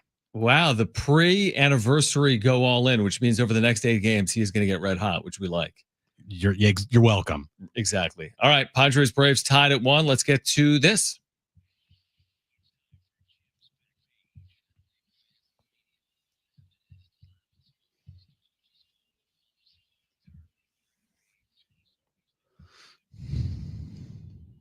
What do we miss? I was going to ask you if you like Shake Shack, but I know you don't. But now that you eat chicken, I love. You would love Shake Shack. They have chicken sandwiches. Shakes. No, it's shakes, burgers, hot dogs, chicken sandwiches. Their chicken sandwiches there are elite. I have so much to do if I ever just kick vegetarianism or whatever I'm doing. If I ever just go fully back, I have so many places to go. Chick-fil-A, yeah, anywhere. Shake Shack, so many things. In-N-Out, Dave's again. No, places you haven't gone to. Right. When's the last time you had McDonald's burger? I'm not saying McDonald's burgers are long time anything great, but a long. It's just like a nostalgia thing. Yeah, I would kind of have one. Soon, one day soon. Anyway, Shake Shack for the first time ever. Pickles are stepping out of the burger and into the spotlight. Oh, wow. Shake Shack will now use their signature dill pickles with a new menu item, the crispy dill golden pickles. Served with a creamy shake ranch sauce for dipping. Price starts at $3.99. They're available as a part-time of limited They're available now as a part of the limited time barbecue menu. Say that one time. I can't say it one time. You son of a. Okay, available now. Whatever you just said. I couldn't read it. It says they're available now as part of the limited time. I can't even, dude. Don't even. I've checked out, so who cares? Do you like dill pickles? I like sometimes, dude. Sometimes, not always. That's how I am with tomatoes too. Sometimes. Depends on the pickle, depends on the tomato. You like pickles, right, Brent? Yeah. Yeah, I'm the same way. Like, yeah. Now that we're like a card show, like the show, like the show is into like trading cards. Yeah. Now that we're like fully into cards, right? In like a month, John will remember this. We'll be like the Home Shopping Network. Remember that guy used to be? We got a Cal Ripken Jr. rookie card definitely. right here. We're hawking cards. Okay, now we're a card show. This special card. It's a LeBron James, Victor Wembanyama, Nikola Jokic, flawless triple logo man, which means the logo man from all 3 of their jerseys on a card. It's not even graded. Sold for $348,000. I told you we should be buying more cards. I know. Could have landed that. Want to buy this one? I don't have $348,000.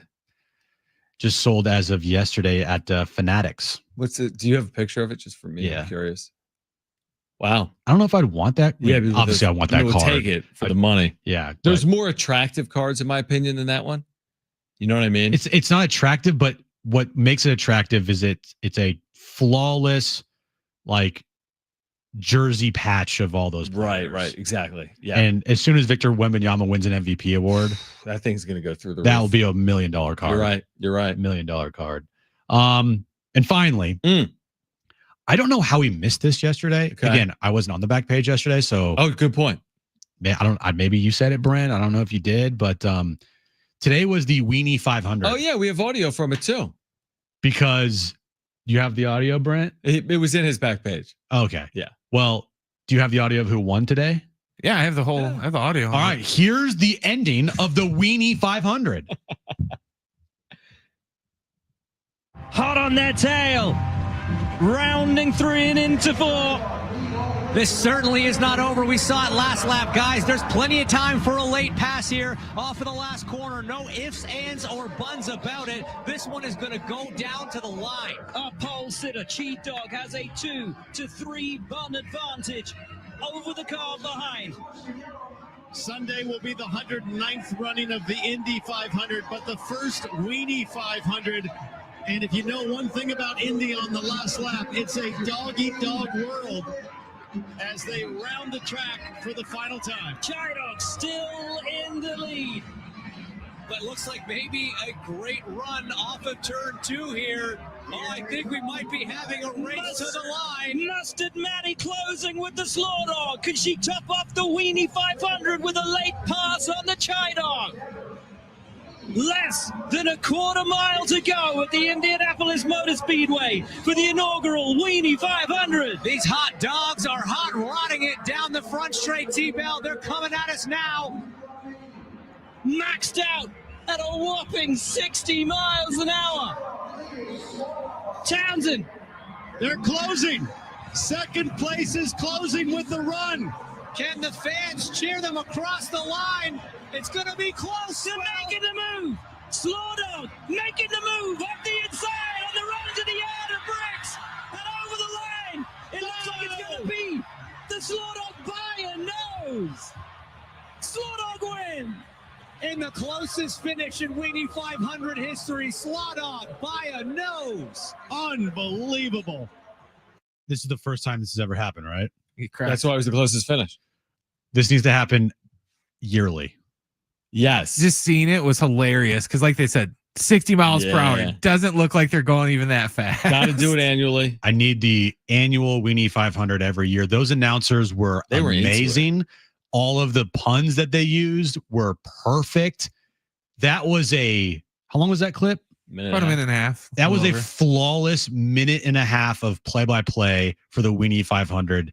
Perfect, flawless. It really was. It's kind of like the Puppy Bowl. What the Puppy Bowl is to the Super Bowl, the Weenie 500 is to the Indy 500. I love the Puppy Bowl, but this I like this better. John's already Googling commemorative cards for the first annual cards. Yeah, when is Topps going to come out with a Slaw Dog Weenie 500 card? They probably will. They made a Pope card. They'll probably make a card for this too. How about, by the way, Pacers Knicks game 3 in Indianapolis the same day as the Indy 500? Ooh, that's going to be day in Indianapolis. 500 plus game 3. When's game 3? Sunday? I think. If it's Sunday, because the Indy 500, I think it's Sunday. I think I have that right. That'll be a big day. You think? Yeah, I'm positive. When did the Fever play? I guess not Sunday. Hold on, let me check. The Pacers are going to be playing. So yeah, it's Sunday at 5 o'clock.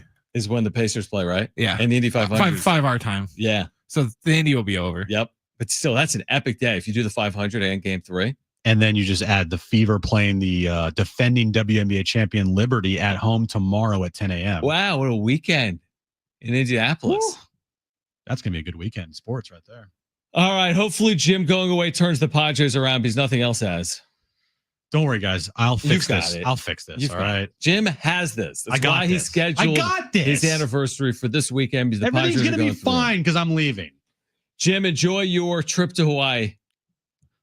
Okay. Don't do anything I wouldn't do. Which means don't do anything. I'll just try to buy cards. Just sit in your room. Do nothing? Yeah. Not go outside once? Go buy cards to see what Aaron Honey, thinks. I got to go buy cards. I love that. All right. If you missed anything today, sportssd.com, iHeartRadio, app, iTunes, TuneIn Radio, or Spotify. We're back on Tuesday after Memorial Day. Have a great Memorial Day weekend for Brent and honeymooning, anniversarying Jim. I'm John. Keep it here at San Diego Sports 760. Okay. Bye.